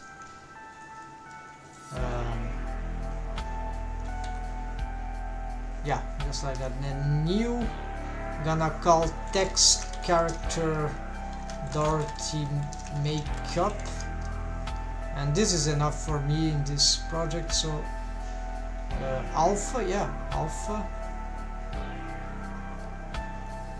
add alpha to everything. I think this was one of the of course now this is not the texture that I'm gonna paint with this alpha on the here. Gonna take this off, Control V here, so it's an empty one, but we want maybe this. It's using the same UV, so it should be here. And so now I can go here and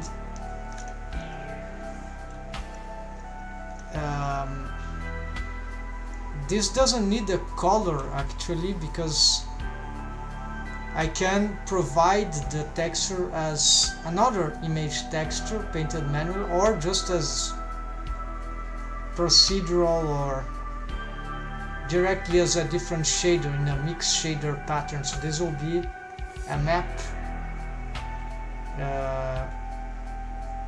a mask, right? So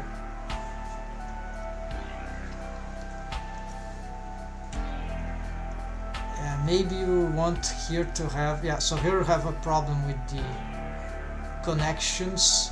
So this seams here might not be have been an excellent idea for certain things, because maybe makeup here could be, yeah, maybe here we should paint on the 3D view, right? If the texture paint, yes, we have some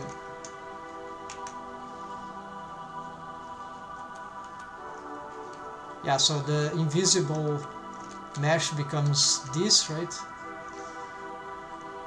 And here probably I want some just black and white. I haven't decided what is the alpha, if it's, I think alpha would be black by default, I'm not sure.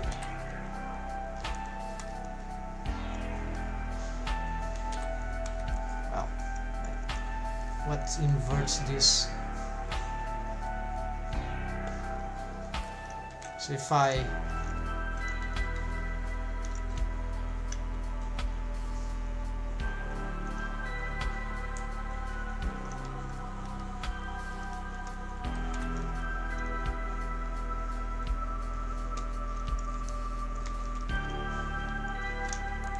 the shortcut died off, it was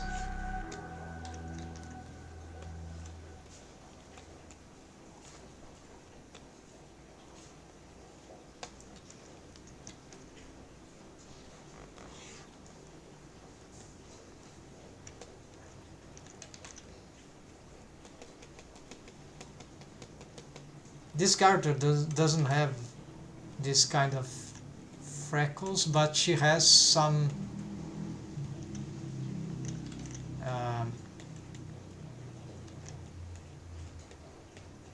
strangely here it appears like this white, but then here it appears like that. Let's see what's happening. Okay, it's completing, right? So I think this is possibly working in sync.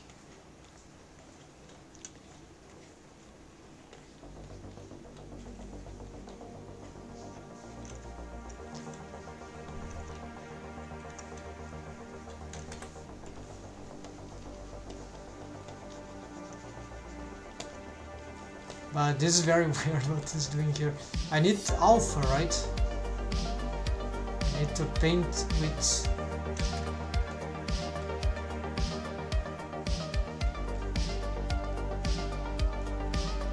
there's no alpha here to paint with, so I think there's some sort of eraser. Subtract, erase alpha. Oh yeah, okay.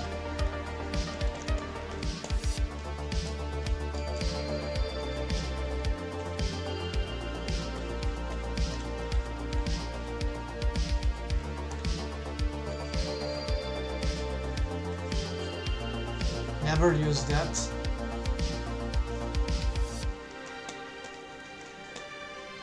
I probably need to, yeah, let's mix. Where is this?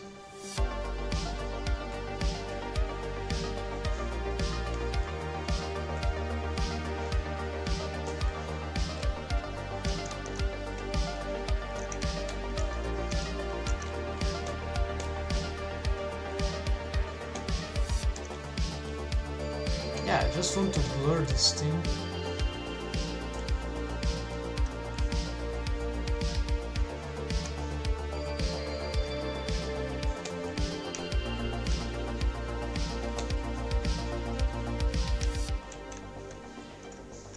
And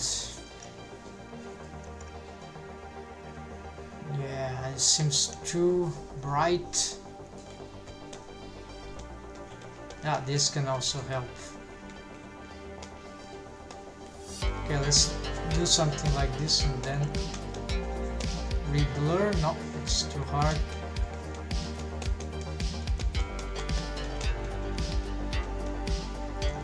This thing has some sort of fall off.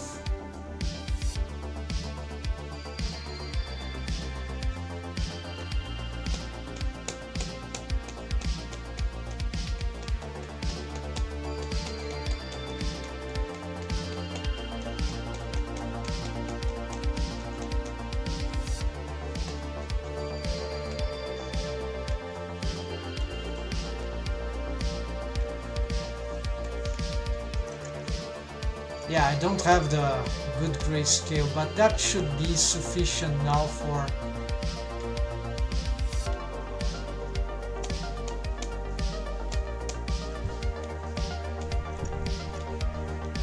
strange what it does there.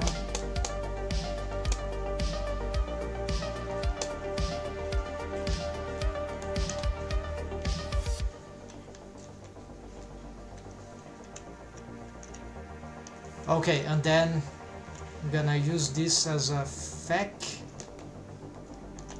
factor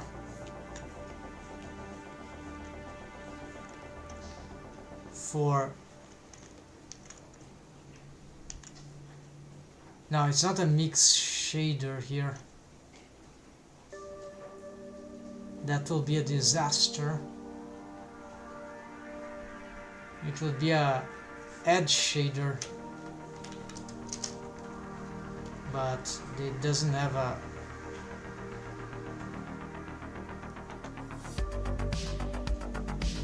interesting.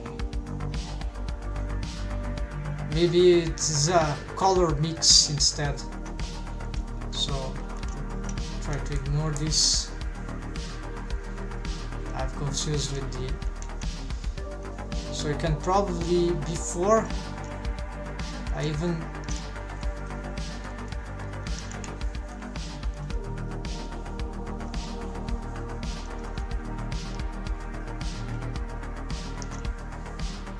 this procedural, before I mix the stuff here, we can mask suite. Okay, this, oh, I see, now. This is the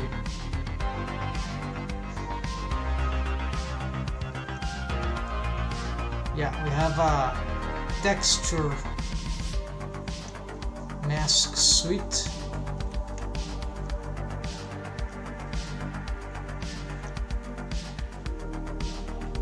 So this is like deprecated, we are not using this, it was causing a glitch, but we're keeping it as a backup, so like Control J, so this will be like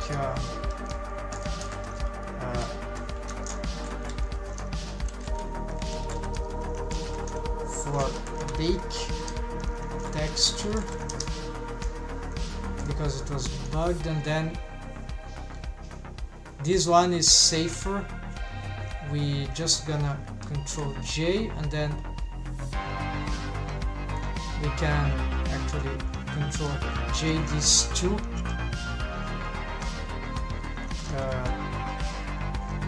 Mask suite.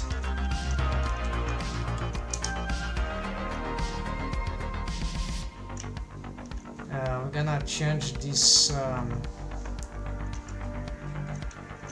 position. So first,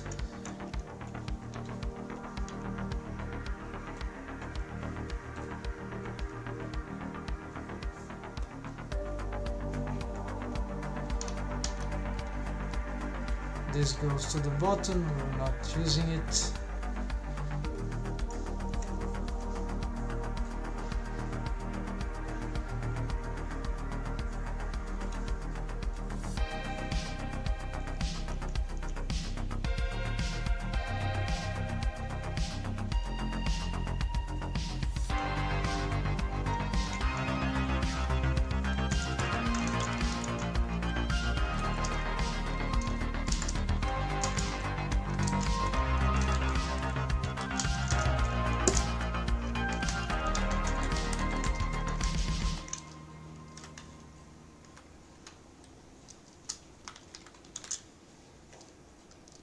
Baked, doesn't matter, don't.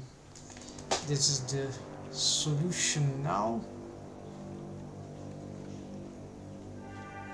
because baking this was a serious pain also.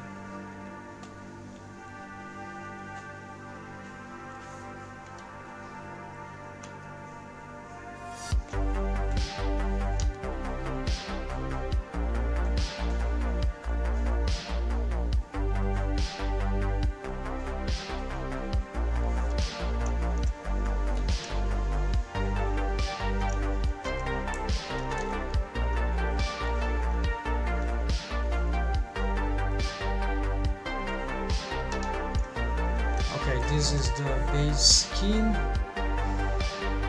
What is this? Mask seat. Why this is going? Is this going nowhere now? Because it's might not be in use.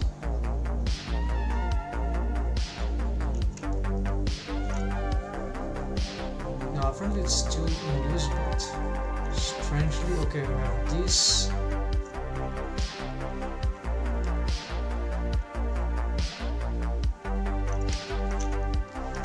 Oh, okay, this is the color of the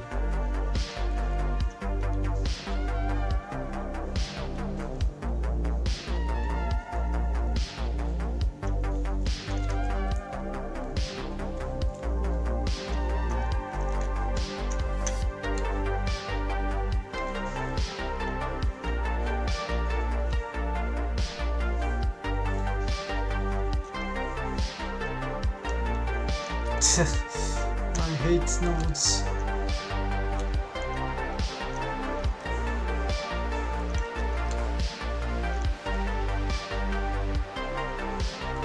Okay, and so this is why I used to prefer, or I find better to have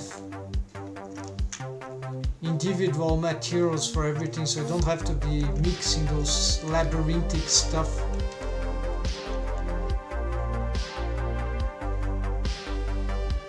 This here is just for these rewrotes are just for tests.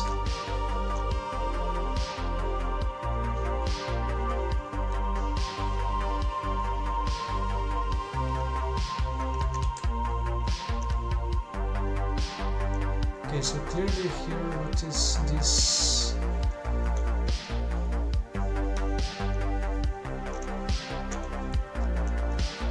Then there's something here that is...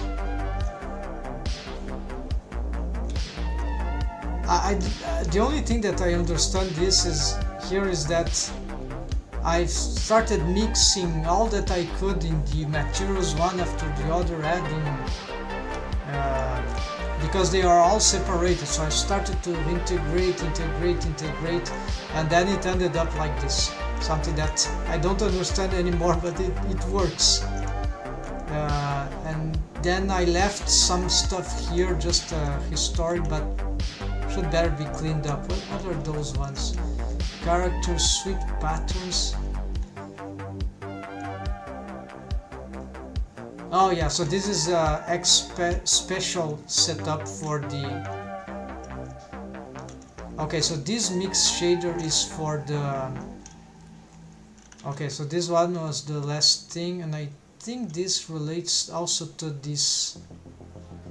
No, these are roughness map. Okay, so I've started to remember. So these are like... This is used twice. So not only for the...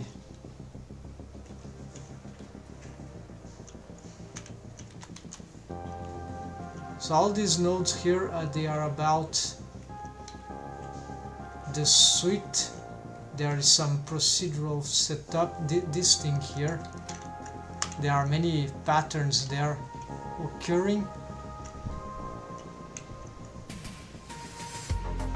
It was an addition that I've done, right? It's very subtle, but you have some interesting patterns that could be pushed more, but that was at some point I've decided, no, this is sufficient.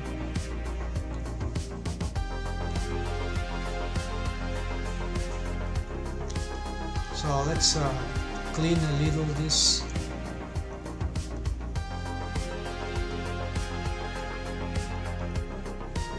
Yeah, so just mixing the left. So this is just major patterns for the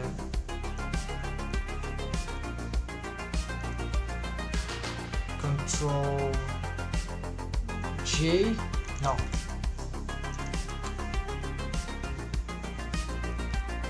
Here, so we're gonna get all about sweet mask and pattern.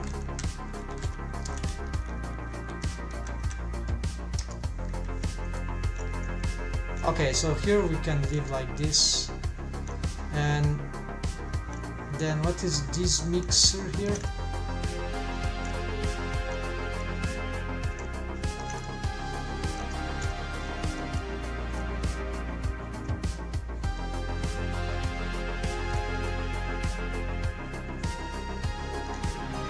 That I want the mask. Oh yeah, this is the mask. Alright. So this is indeed the mask suite. It basically tells that this mask here, right?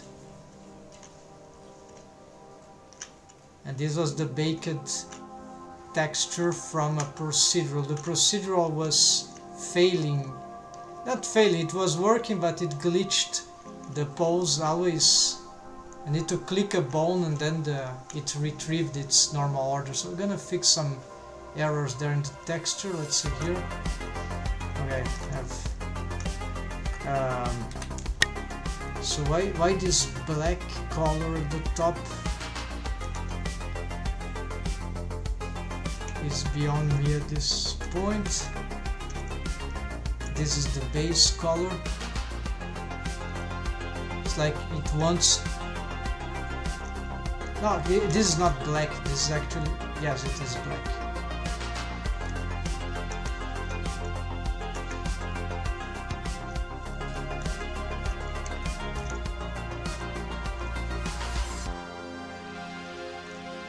Alright, so we're gonna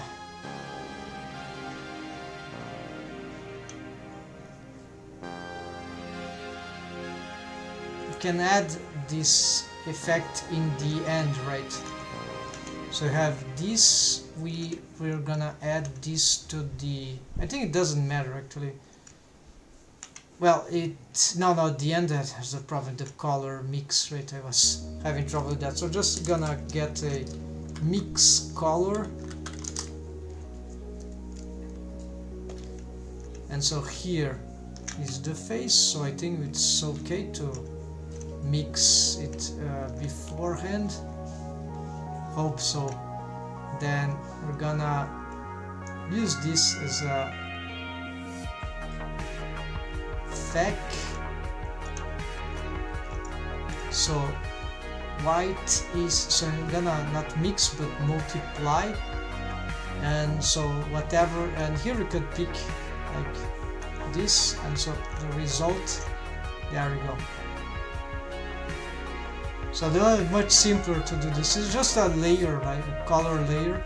So this doesn't do anything except that it adds this as a, and here we could make bring another thing here, but we could just use this and that, and now we can pick the color that we find better for this. And then we can have more of this. So like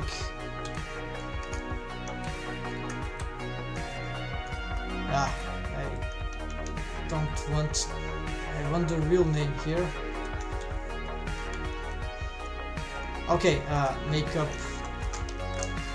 blush, that will help.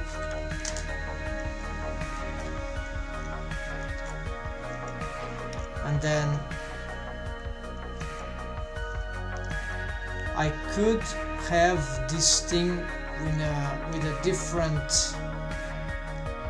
shader, but then I don't know, because there's all these things interfering, so this will be a thing that I need to think later, because here I know how to use this mask. Then with the mix shader I think that will be a problem, because I don't have the multiply effects. It will be either one or the other with the mix shader. Add shader maybe, because this is alpha, right? But okay, this works, and we could do this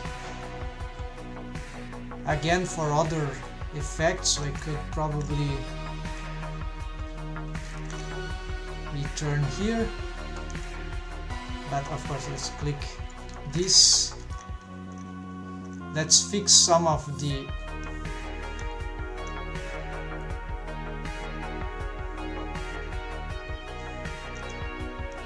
patterns that got broken.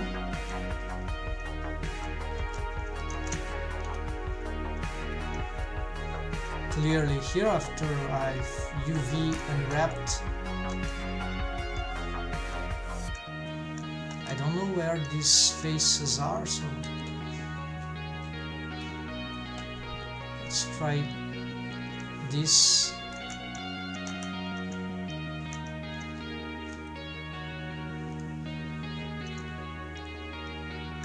Okay, so apparently we got some stuff that yeah, there we see. So yeah, there are some stacking effects of makeup, so but I don't care. These things, Eevee is so good at destroying this stuff. My Eevee, right? Yeah, but it's very difficult procedural texture in Blender. Like, the real thing that I found is that the cycles Eevee, they are very good at destroying the image texture, the color, right?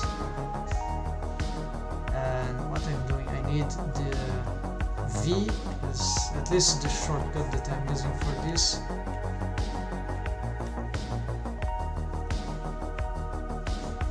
And so many of these issues can be improved. Well, Workbench render engine is very good at retaining the value of the colors, the quality of the textures. So what the lighting does from Eevee or from cycles, what those things does to the image texture or to the color as a whole, color map, is a disaster in many ways, at least for certain more graphic styles.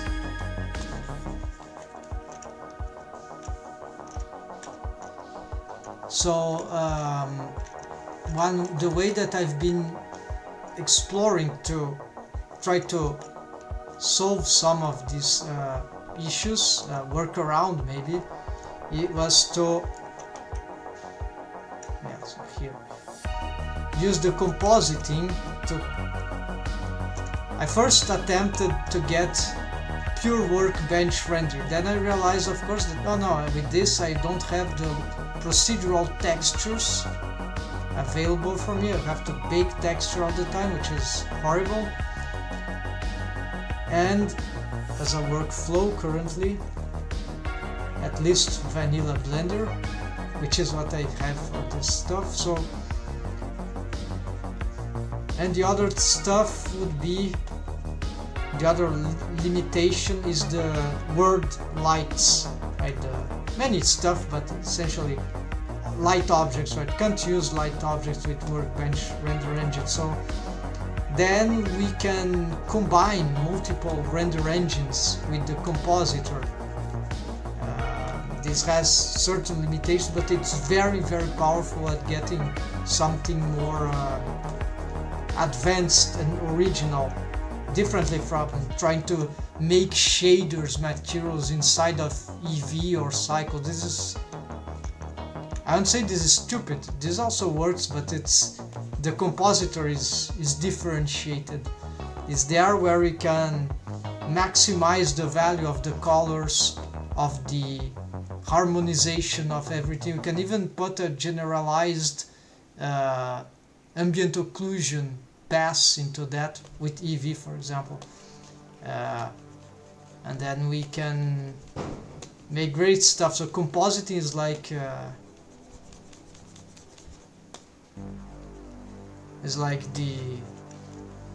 the thing currently, I would say, for my opinion. I'm not super experimented, but I've watched many of tutorials on YouTube about cartoony, so-called cartoony render, and well, so it's just all of this. Mostly, it's all of the same. They think that cartoon is just self-shading, the crudest ones. That's it's great. Of course, I like, but it gets boring at some point, right? You want something more organic, right? There are so many options, and is that it? Is that all? And to make anything that it doesn't look like self-shading in those things is at least regarding EV, right? Cycles, it's different. Cycles makes everything look like how to say, Cycles makes everything look like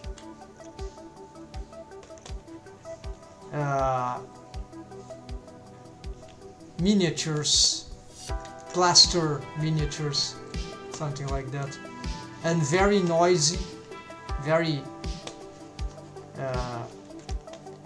beautiful stuff, but straightforward. They would look like that. They would like more like realistic figurines than cartoony renders.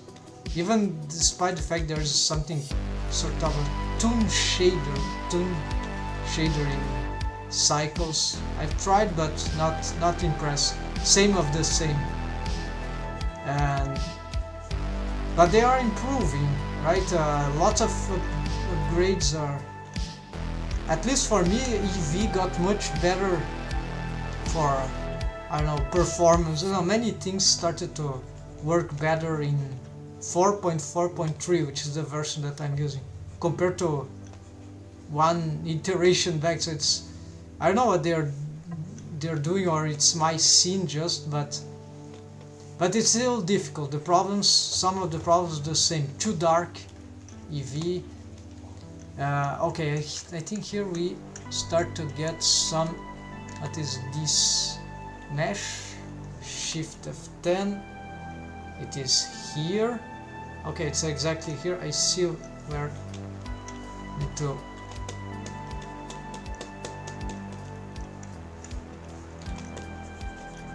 So here's the blur, that tool that doesn't blur, so I wonder what, maybe it's this fall off that it's already maximum strain.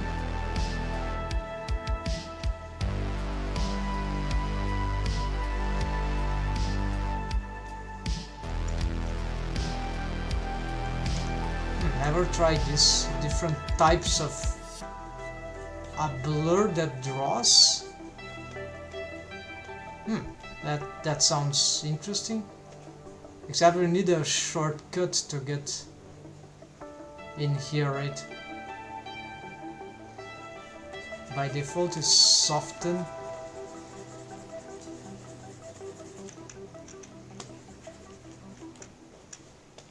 Yeah, let's use the smear and get some more pervasive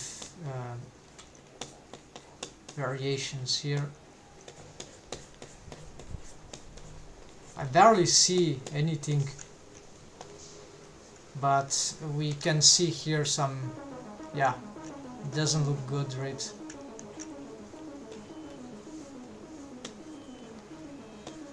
At least from the texture.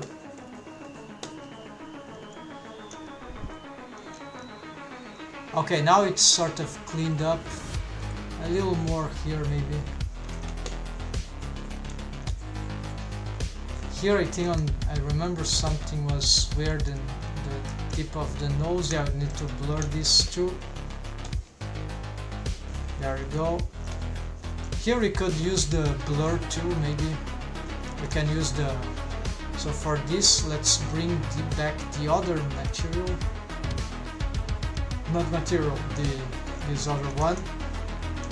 Let's select these faces here.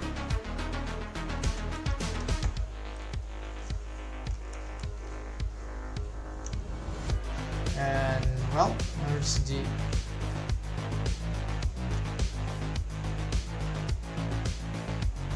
great, so it's like it doesn't want to show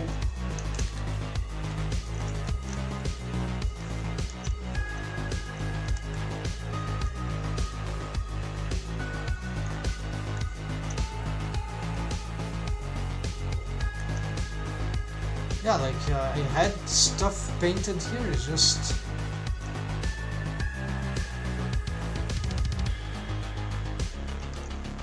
disappeared. Did my setup was destroyed? Yeah, it seems that my material got lost in the void.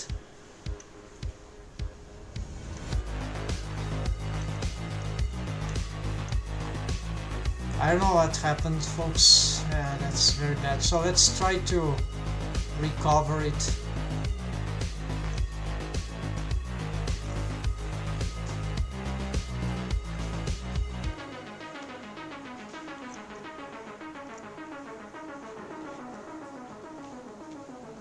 Remake.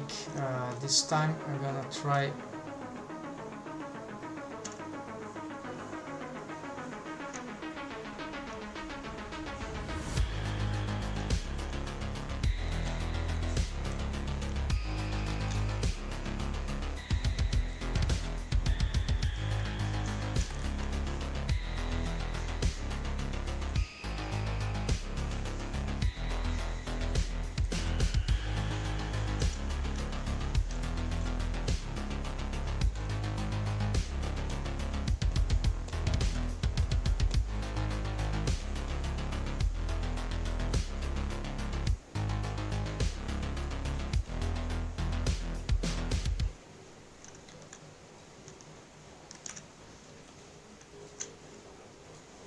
No, it is there. Okay, it's just decided not to show.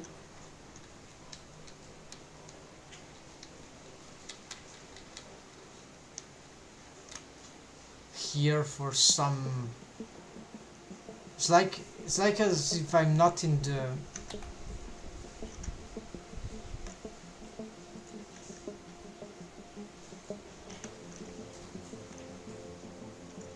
In the right place.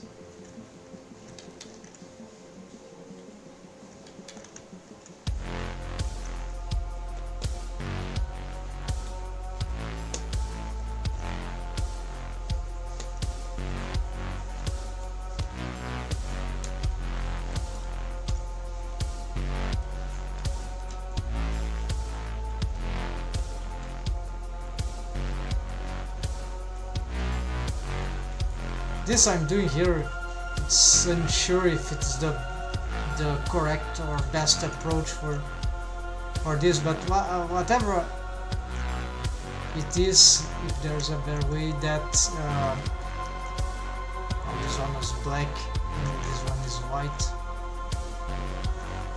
Let's see what happens. Probably it will do some.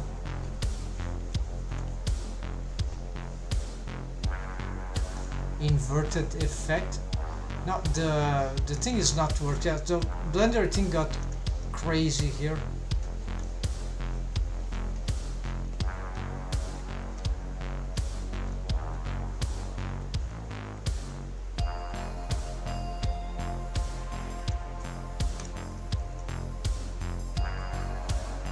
This is the color indeed, which let's try something radical here. Yeah, it's not working anymore.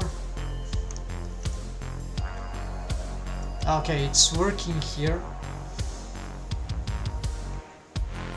Alright, so I see what seems to have happened. So the color was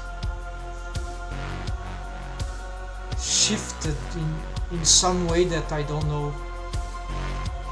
The color of there. So So now I'm doing the right color.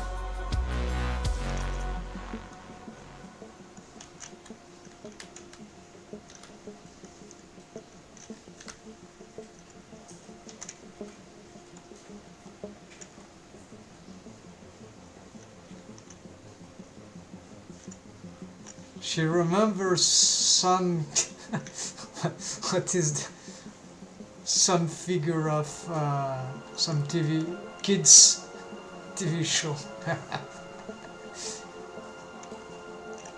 Never saw that before. Okay, you know what I'm talking about, right? So let's get it's white, right?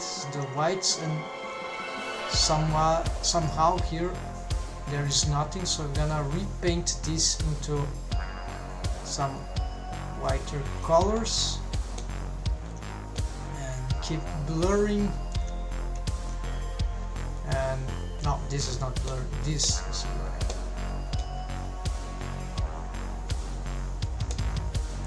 And actually this should be done from here. Let's take off this mask and do this.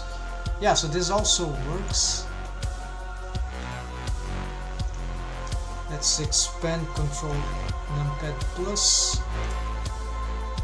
leaving the mask on because, you know, wave paint. I'm traumatized by wave painting. That we can so easily get rogue waves if we do this.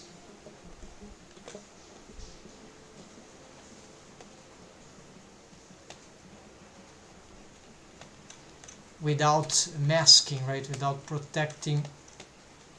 So is there any way to do a stronger blur here?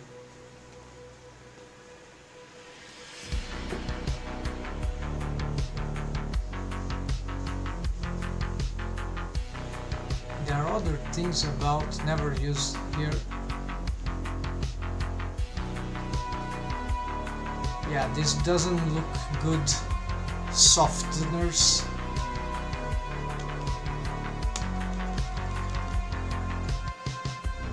We can also change the multiply, right, to something.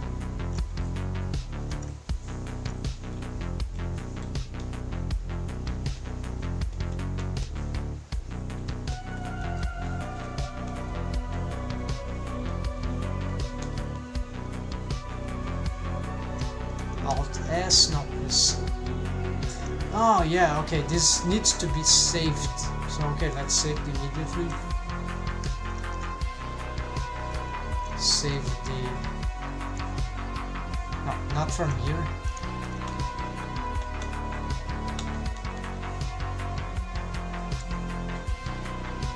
So maybe I do this with...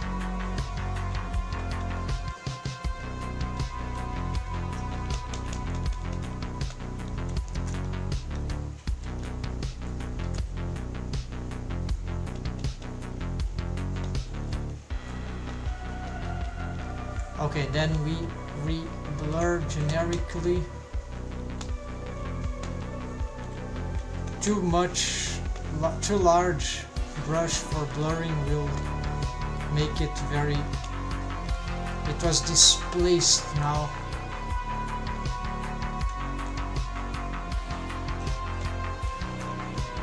And I'm losing it.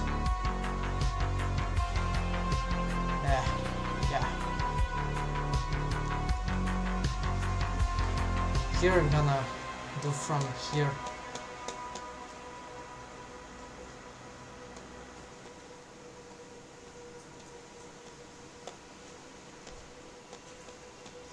Let's recover.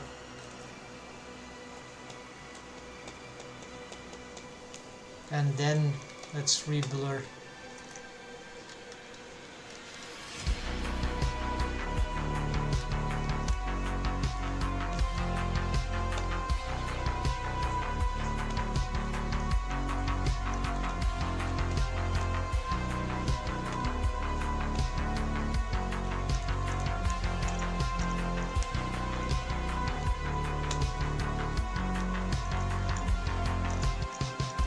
Okay, so what we can also have a little more blurring here, whatever.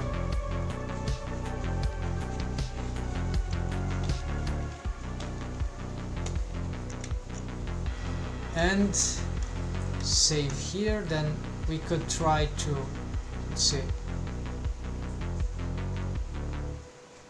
make this a little brighter maybe. So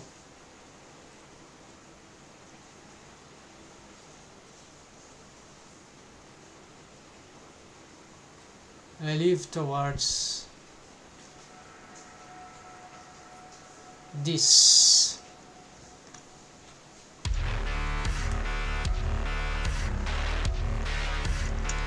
But there's a problem, it's very hard to look at the...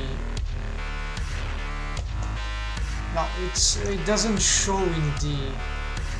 Unless... Yeah, so this is one of the limitations of these masking methods. Ideally, would like to have a separated layer directly in the same... Like if you could... There's an... Yeah, there's... I don't know, if I find this, that should be the ideal solution. Because then, when we are working on animation, or then we go workbench and see load stuff for pre-visualization of stuff, then we just don't have the cards, right? The makeup doesn't show. It's okay, but it's annoying, right? So I wasn't counting with that, and that could be the difference between even having being able to make good renders out of nothing, pure workbench, right? Why not? So this is one of the differences where that could be. So here she looks like bare skin there, but actually there's procedural stuff.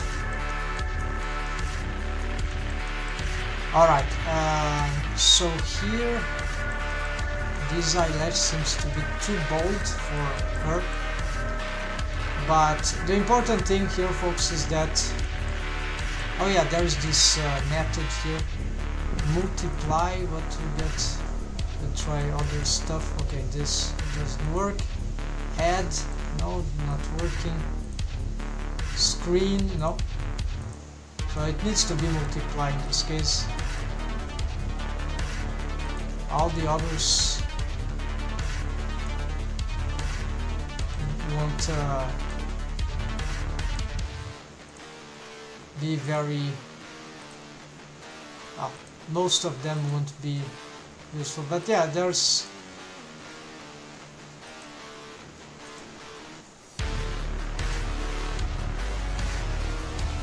Yeah, multiply is the way to go here. And again, maybe I need to reinforce here. Yeah, this is too...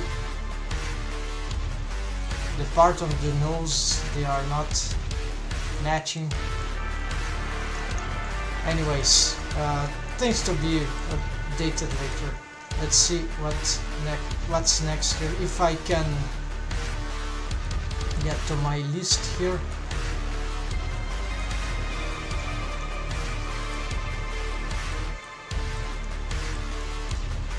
Oh yeah, also we solved these things on around the lips, so this is very important.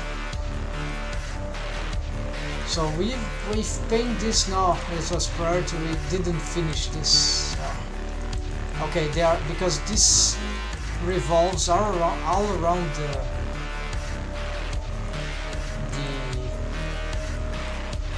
but okay, at least we got some texture. I'm gonna try to finish the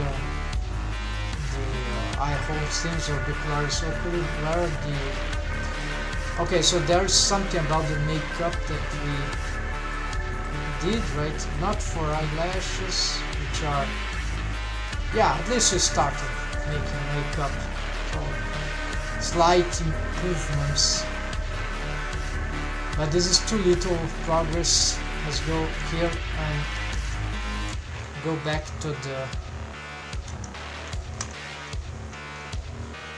Okay, let's select and hide all, select all. Maybe there are some corrupted normals here, I don't know. Reset vectors.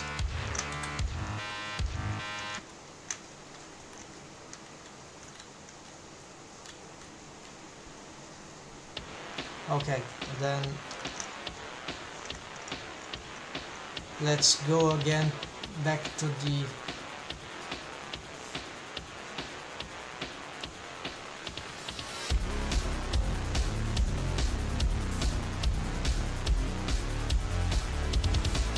orbicular's oculi area.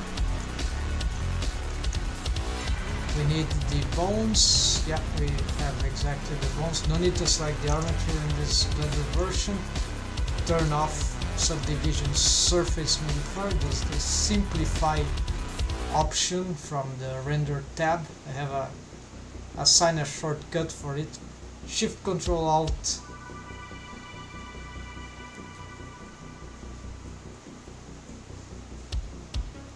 I think.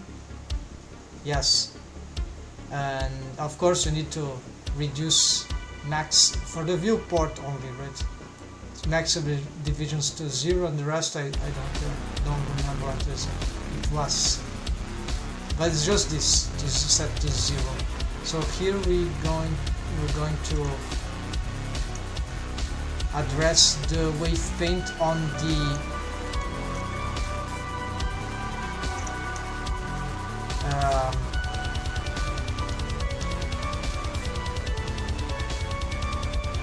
yeah, let's do something here.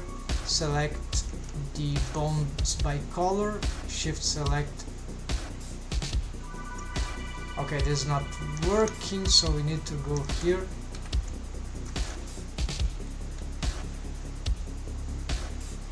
Then shift select by color again, select grouped, extend, shift H. Let's go back here and again mask the...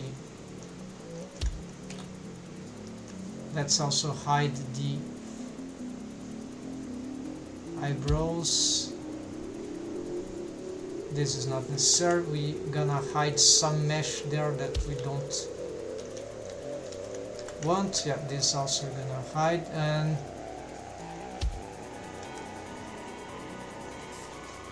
I think that's sufficient. And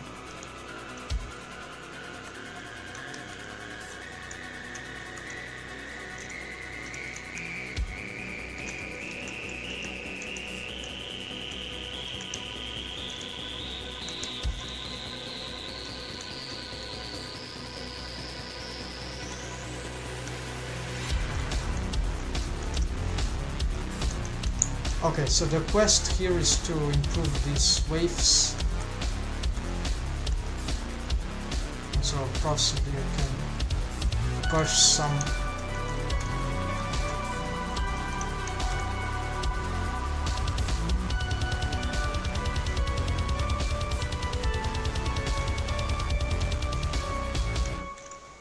waves here. Maybe we want... No, we don't want waves there. This is too strong. We're gonna reduce dramatically these waves.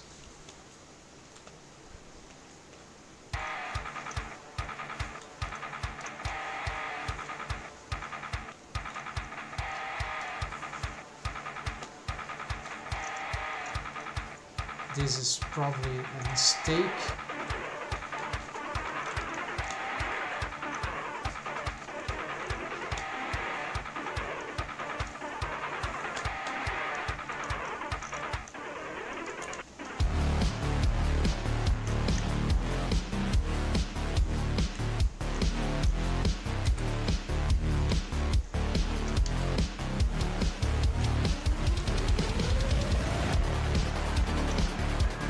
Still too much in the forehead, right? I don't want this deforms like that. But maybe there's just no way to prevent this if there's this ridiculous amount of low waves. Oh, here is too strong. Maybe there is one of the culprits. This is not in some important joints, so this is a problem.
Very difficult to decide.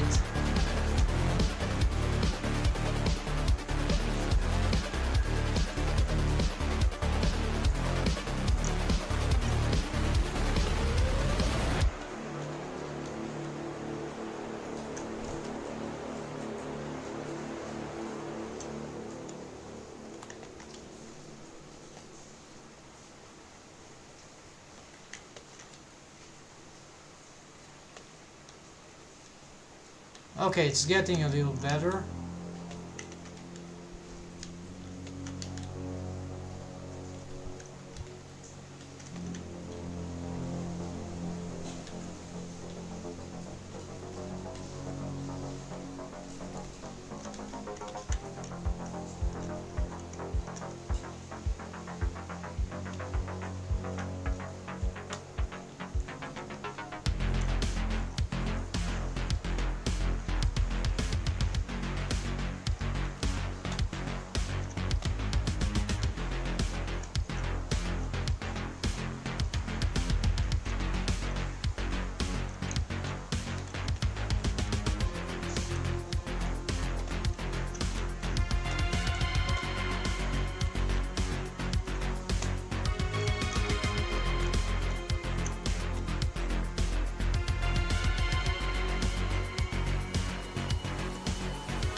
This is acceptable, this is quite good, except for some the eyelids, but this is another question. This one is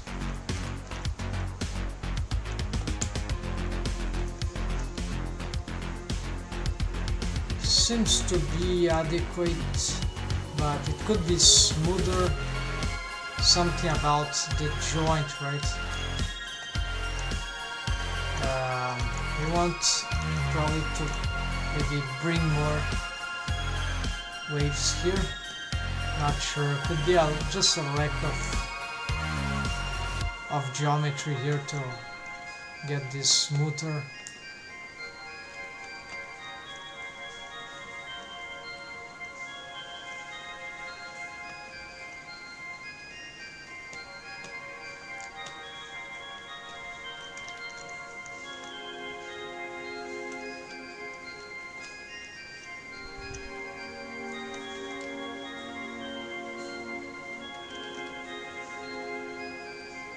yeah, this one needs to pinch a bit more here, and then yeah, this is the problem of the topology. I needed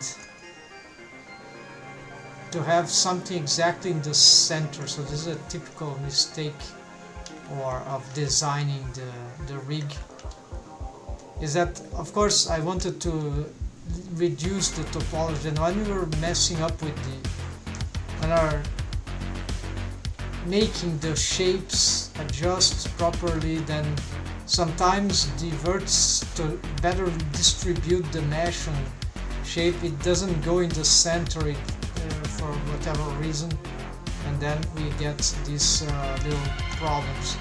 But otherwise, this the orbicularis hopefully really starting to work, rework from its disruption, but they are still okay. So here it is horrible. Of course, we need to. I'm gonna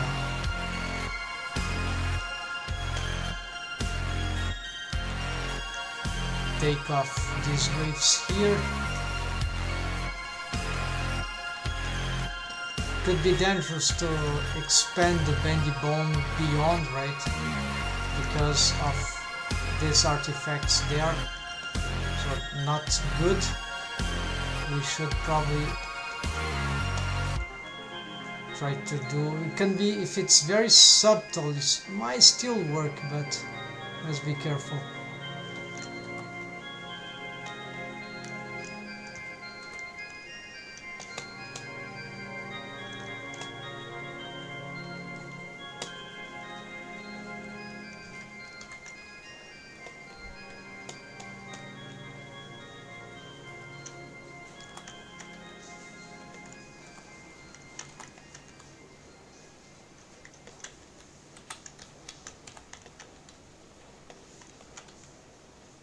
Yeah, there are some dangerous artifacts there, so we need to.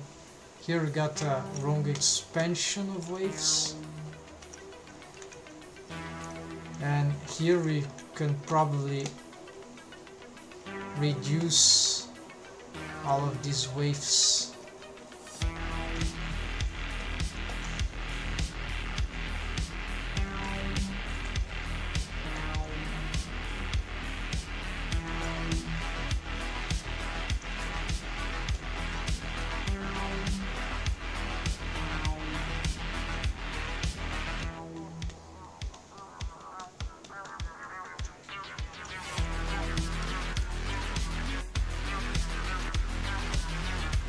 Yeah, I still have some strange stuff there, but maybe we need to check with the.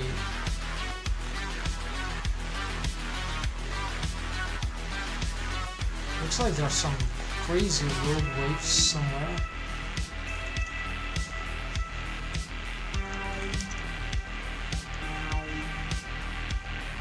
Yeah, there seem to be some.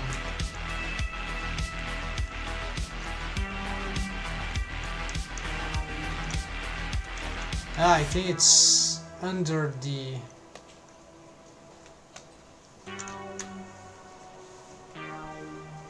Okay, it's some hidden. It's mesh, some that is.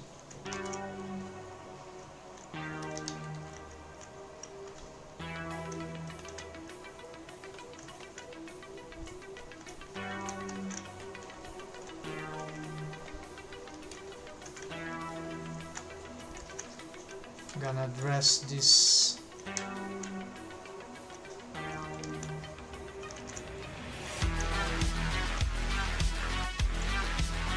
Okay, no, it was not this mesh, but you see we got some. I don't know what is this.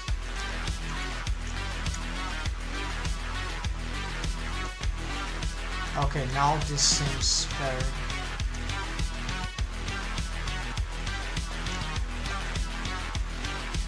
These things are in part due to the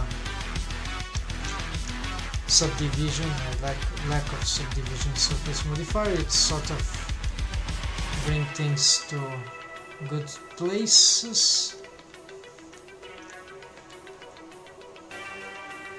here also this bone could be placed more in the center, yeah, for right. So this is a bad positioning that I've made.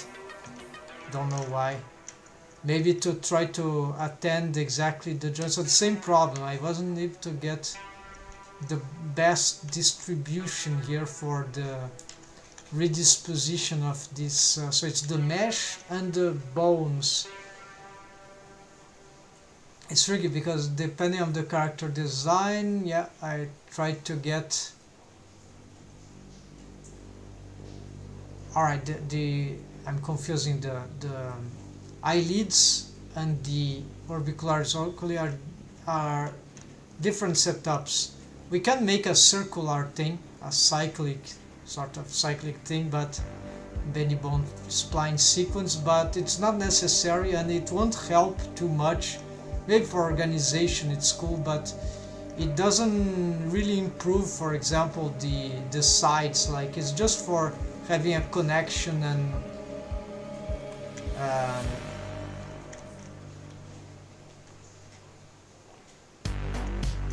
it can be good or bad. But for the eyelids it's good to have one top and one bottom, in my experience. We don't want them to be cyclic, depend on the character, but for more realistic, I think it's, yeah, for this kind of rig, cartoony rig, I think, which is more organic, we'd like to have them separated. We can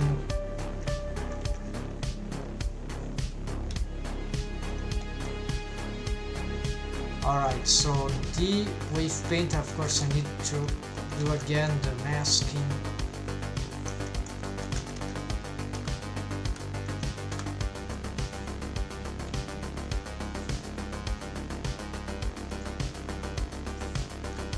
So it's not so hard, but it's should be always easier way here. Okay, we got this reset. The bones also were reappearing, which is bad.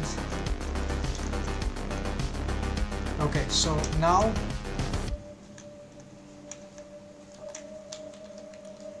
yeah, there is, I remember. So we want to expand now from the bottom, because this region here, we need to find if we need any, like this is the upper cheek, so this is kind of relevant for the orbicularis oculi. They sort of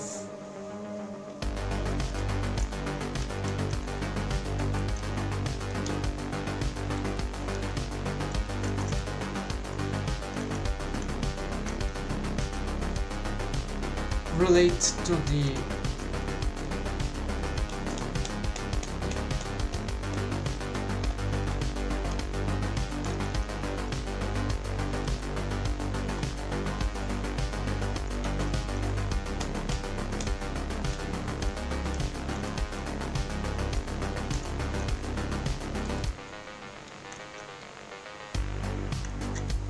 gonna inspect this geometry here. No, this is okay. Distribution here seems fine. Here I think go waves.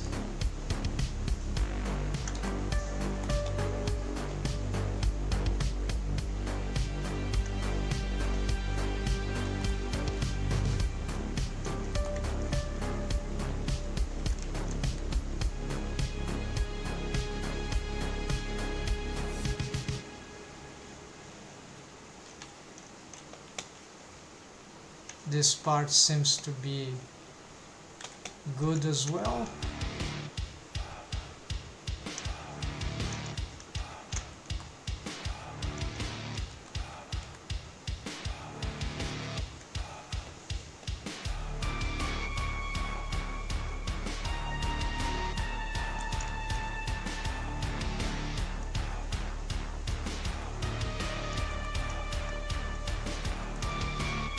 Okay, this one I remember we have touched it already, so let's just expand these waves here.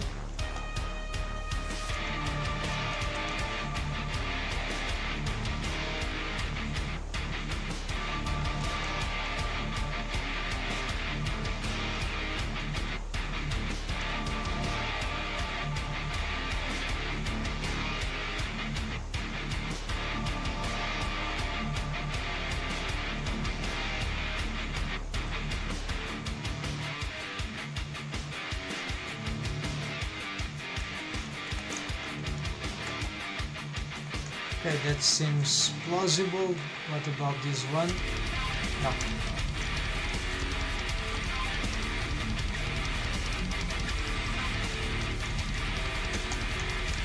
This one.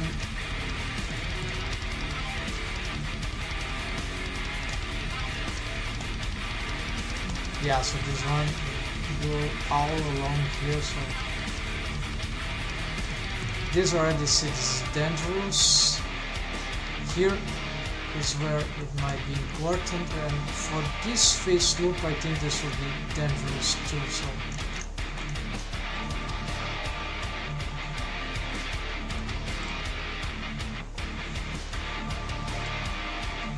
yes, you don't want to pick the nose there, although there could be some advantage.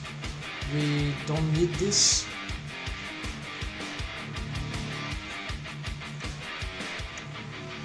And yeah, this will cause some terrible results for this excessive extrapolated one. So we're gonna try to see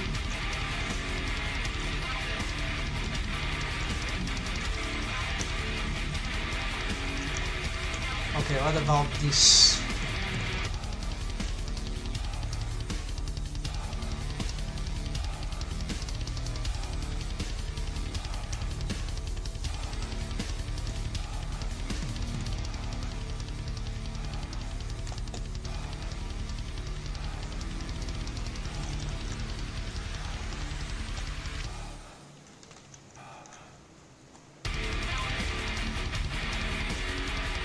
Okay, this looks nice. Still having some artifacts there for this bone. Or actually, this is moving this one. Yeah, we're having some strange. So gonna.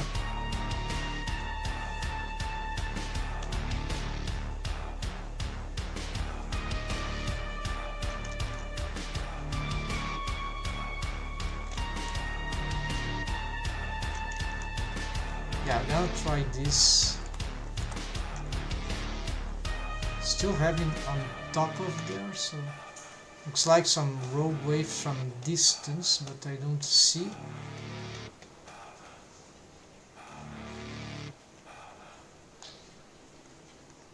It's this mesh here.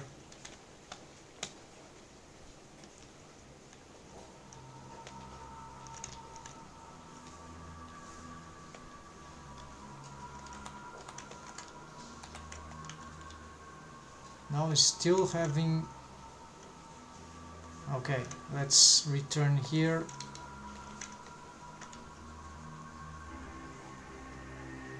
Here it's not good, so we're gonna take off this here.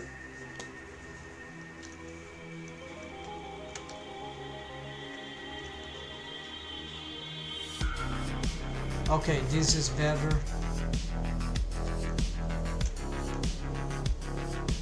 Maybe a single bendy bone here would be easier.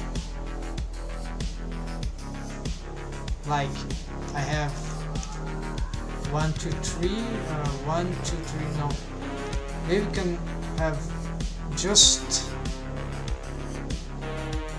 2, 1, 2.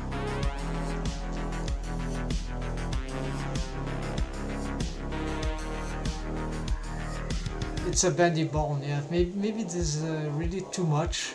This is a curve that is very straightforward, nothing. Although this joint is sort of important. If I don't have this joint, I can't do this very well. I would need to rely on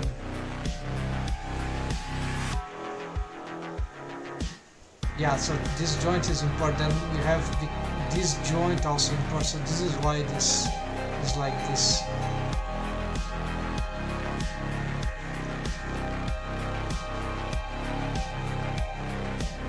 But possibly we could end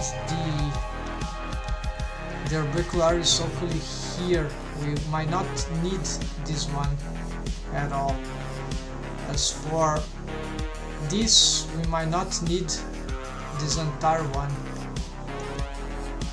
because it's a lateral thing, so it's just 1, 2. So yeah, just like the eyelids, right?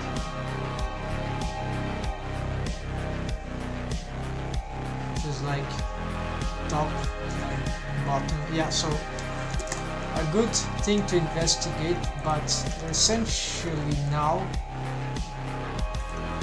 what we have is that for basic purposes, so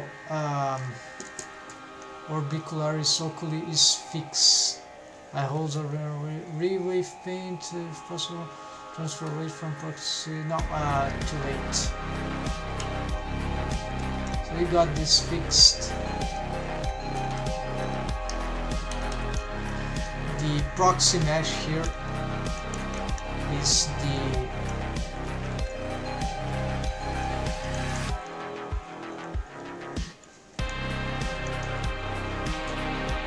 this one basically is a duplicate of the face. Let's just see what was its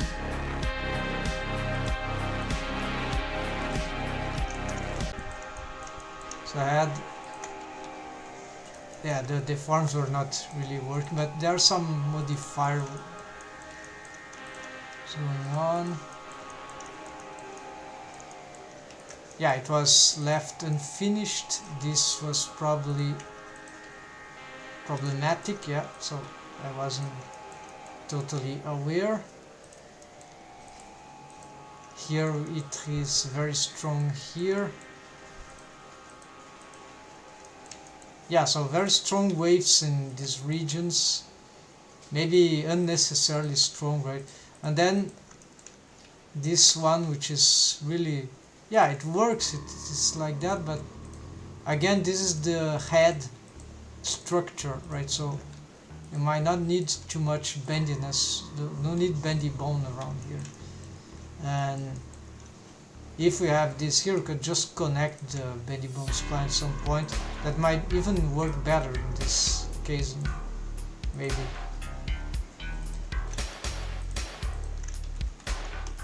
Alright, so this proxy face was a backup. I don't remember right now why I was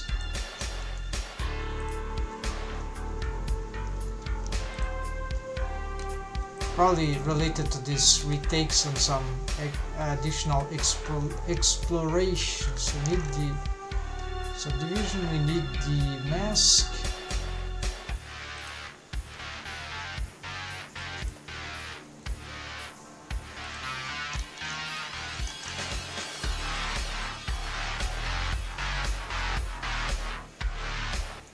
Take off the masks and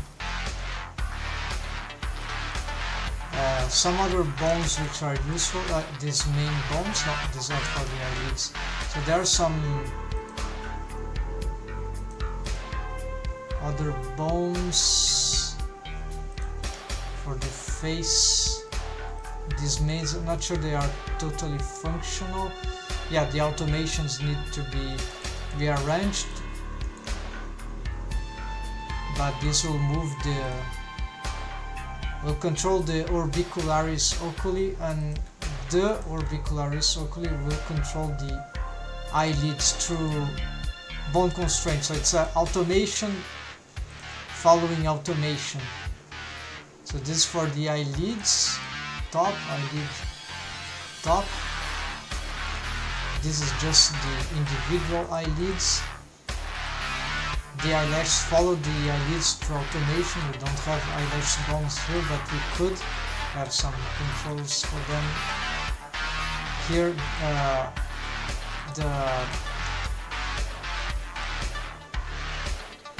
so this problem of automation that is deprecated. The automation is through bone constraints and parenting, but essentially bone constraints. So we probably could develop some. So my strategy is the shape key, an atomic shape key for the. In this case, it will be a character design shape key for the eyelid. The geometry of the eyelash. I'm gonna shrink this. My plan, I've never tried this. I'm gonna shrink these eyelashes to the very ground basis. Nearly collapse the geometry. Then what they'll do is that when the eyelids close. I've already explained this before. The eyelids are very easy to match, sort of, the curvature. So it's very easy to make a action pose asset for, right, something like that. But then the eyelashes, because their geometry is, and then you just interpolate between any pose and they will match, right? So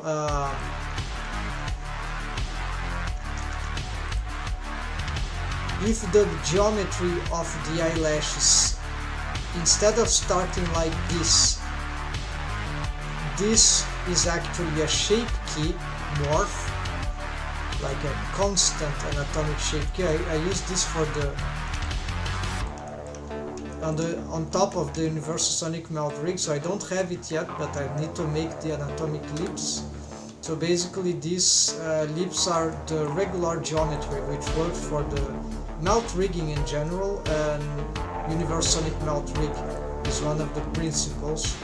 So by having very regular geometry for the lips, we can have very good starting for this kind of advanced or good melt rigging that needs a lot of shapes through armature before skin, right?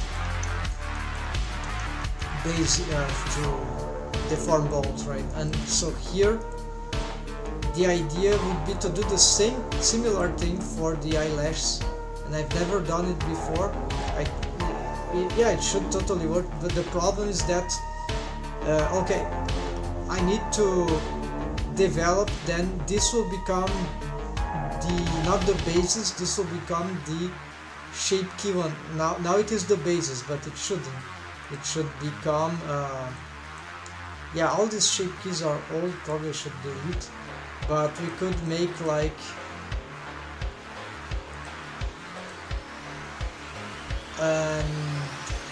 so the eyelash, they will follow the eyelids, and I need to maybe shrink, have an automate when the eyelids start to close, then maybe we approximate to the original. That might be bizarre, but that will probably help the geometry to adapt. I have to try out. I'm sure this will be good, but I'm not sure how good, if it will worth the effort. But it should be interesting. There are certain approaches like this which the results do not compensate, or they are too blurry to realize what kind of advantage is it giving. But here, because it's so complex to make stylized organic eyelashes rig, right? If we pose them already in the rest position with them entirely closed, the perfect pose for them closed, then when the character open the eyes, then this pose will be very difficult to say. It's a everything has drawback, right? It's very hard to find what is what is the ideal. I think that it depends on the rig and the personal preference of hell, the rigger wants to engage with. So in this approach I've decided to start with very nearly entirely collapsed geometry for the eyelids and nearly close to the entirely natural open eyes. You see that the eyes are not entirely open there. So this is would be better for this character design for skinning the especially the top eyelid, but a little for the bottom too. Because this angle is too sharp, so this will be very difficult to have this angle broken here. I tried, it was like that. It was disastrous for when trying to pose with bendy bones. It was just not working very nicely. So I tried to horizontalize the eyelids, not the orbicularis oculi, just to have better if I show the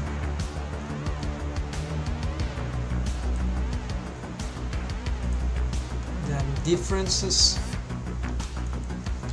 Yeah, you see, this is horizontalized, so the eyelid is not procuring itself this angle here. This will be very difficult because since the eyelids start not here but here, right, there's this diagonal thing, then when it was opening here going down, we're having lots of problem with this angle. Even the bendy bone was not sufficient to smooth out the pose, and now you see this is very good. It was very difficult to make this simple pose here because the mesh got crazy, and now because the mesh is horizontalized on the rest position, this helps. But the eyelids now eyelashes now suffer because of the closing, because they are close to the open. So this is their best shape, sculptural shape, right? Here they are good, but here it would be very difficult to have them spontaneously get in those positions without a shape key, for example. But I'm studying things, and this is happening because I have the subdivision surface modifier after the shrink wrap, and also I have a subdivision here, real subdivision, which I didn't want to have, but I had to adapt because I found some inconsistencies about the order of the modifiers, and so still working on that and see what would work better. But here the next problem to face would be also let me note something.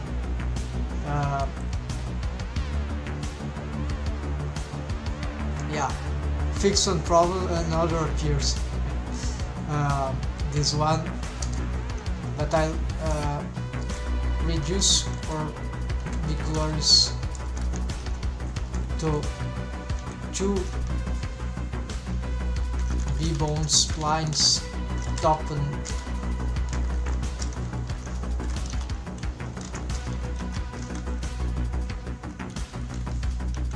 yes, this is plausible, so it's like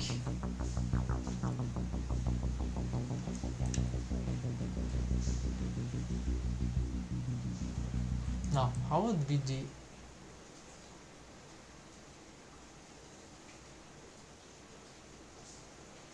oh yes, this is not necessary. Yes, this is for the eyelid that it was necessary. Okay. Take off the side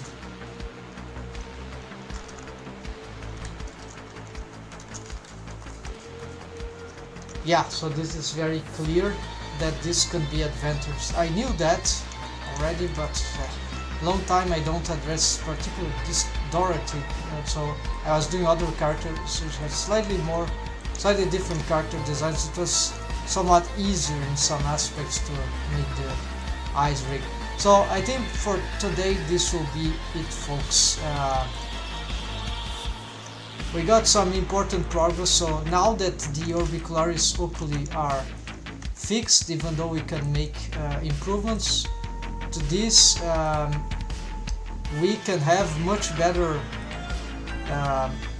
facial expressions for the 3D web comics and other possible anime projects, right, involving this character, this universe.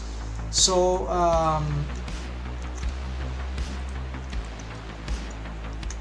let's just see what could be a next challenge that will work to be shared. Upper face, control of the full eye.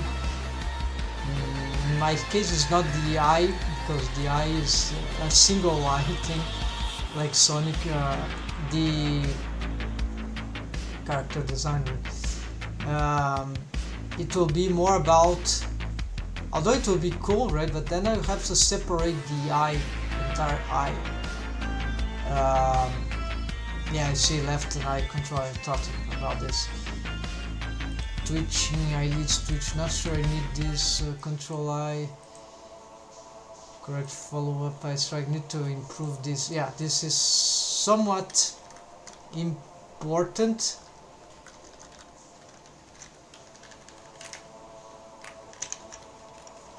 It's a lower priority, but it's good. For regular, no, this is just experimental.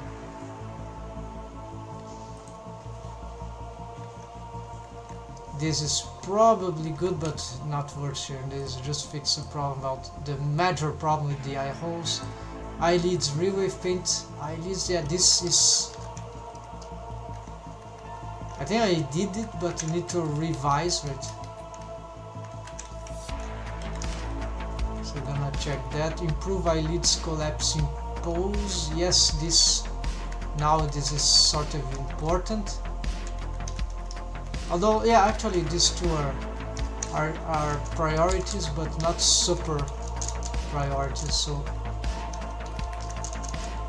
they are related. So you can get rid of this eyelash regular. Okay, this is super relevant to test, but it's then the mouth, yeah, the inverse sonic mouth. So basically a lot of stuff, yeah. And then body. Yes, folks. Okay. Sorry for excessive time. So hope that was interesting. Good luck in your project, folks. Happy blendering. Take care and see you soon. Have a nice week.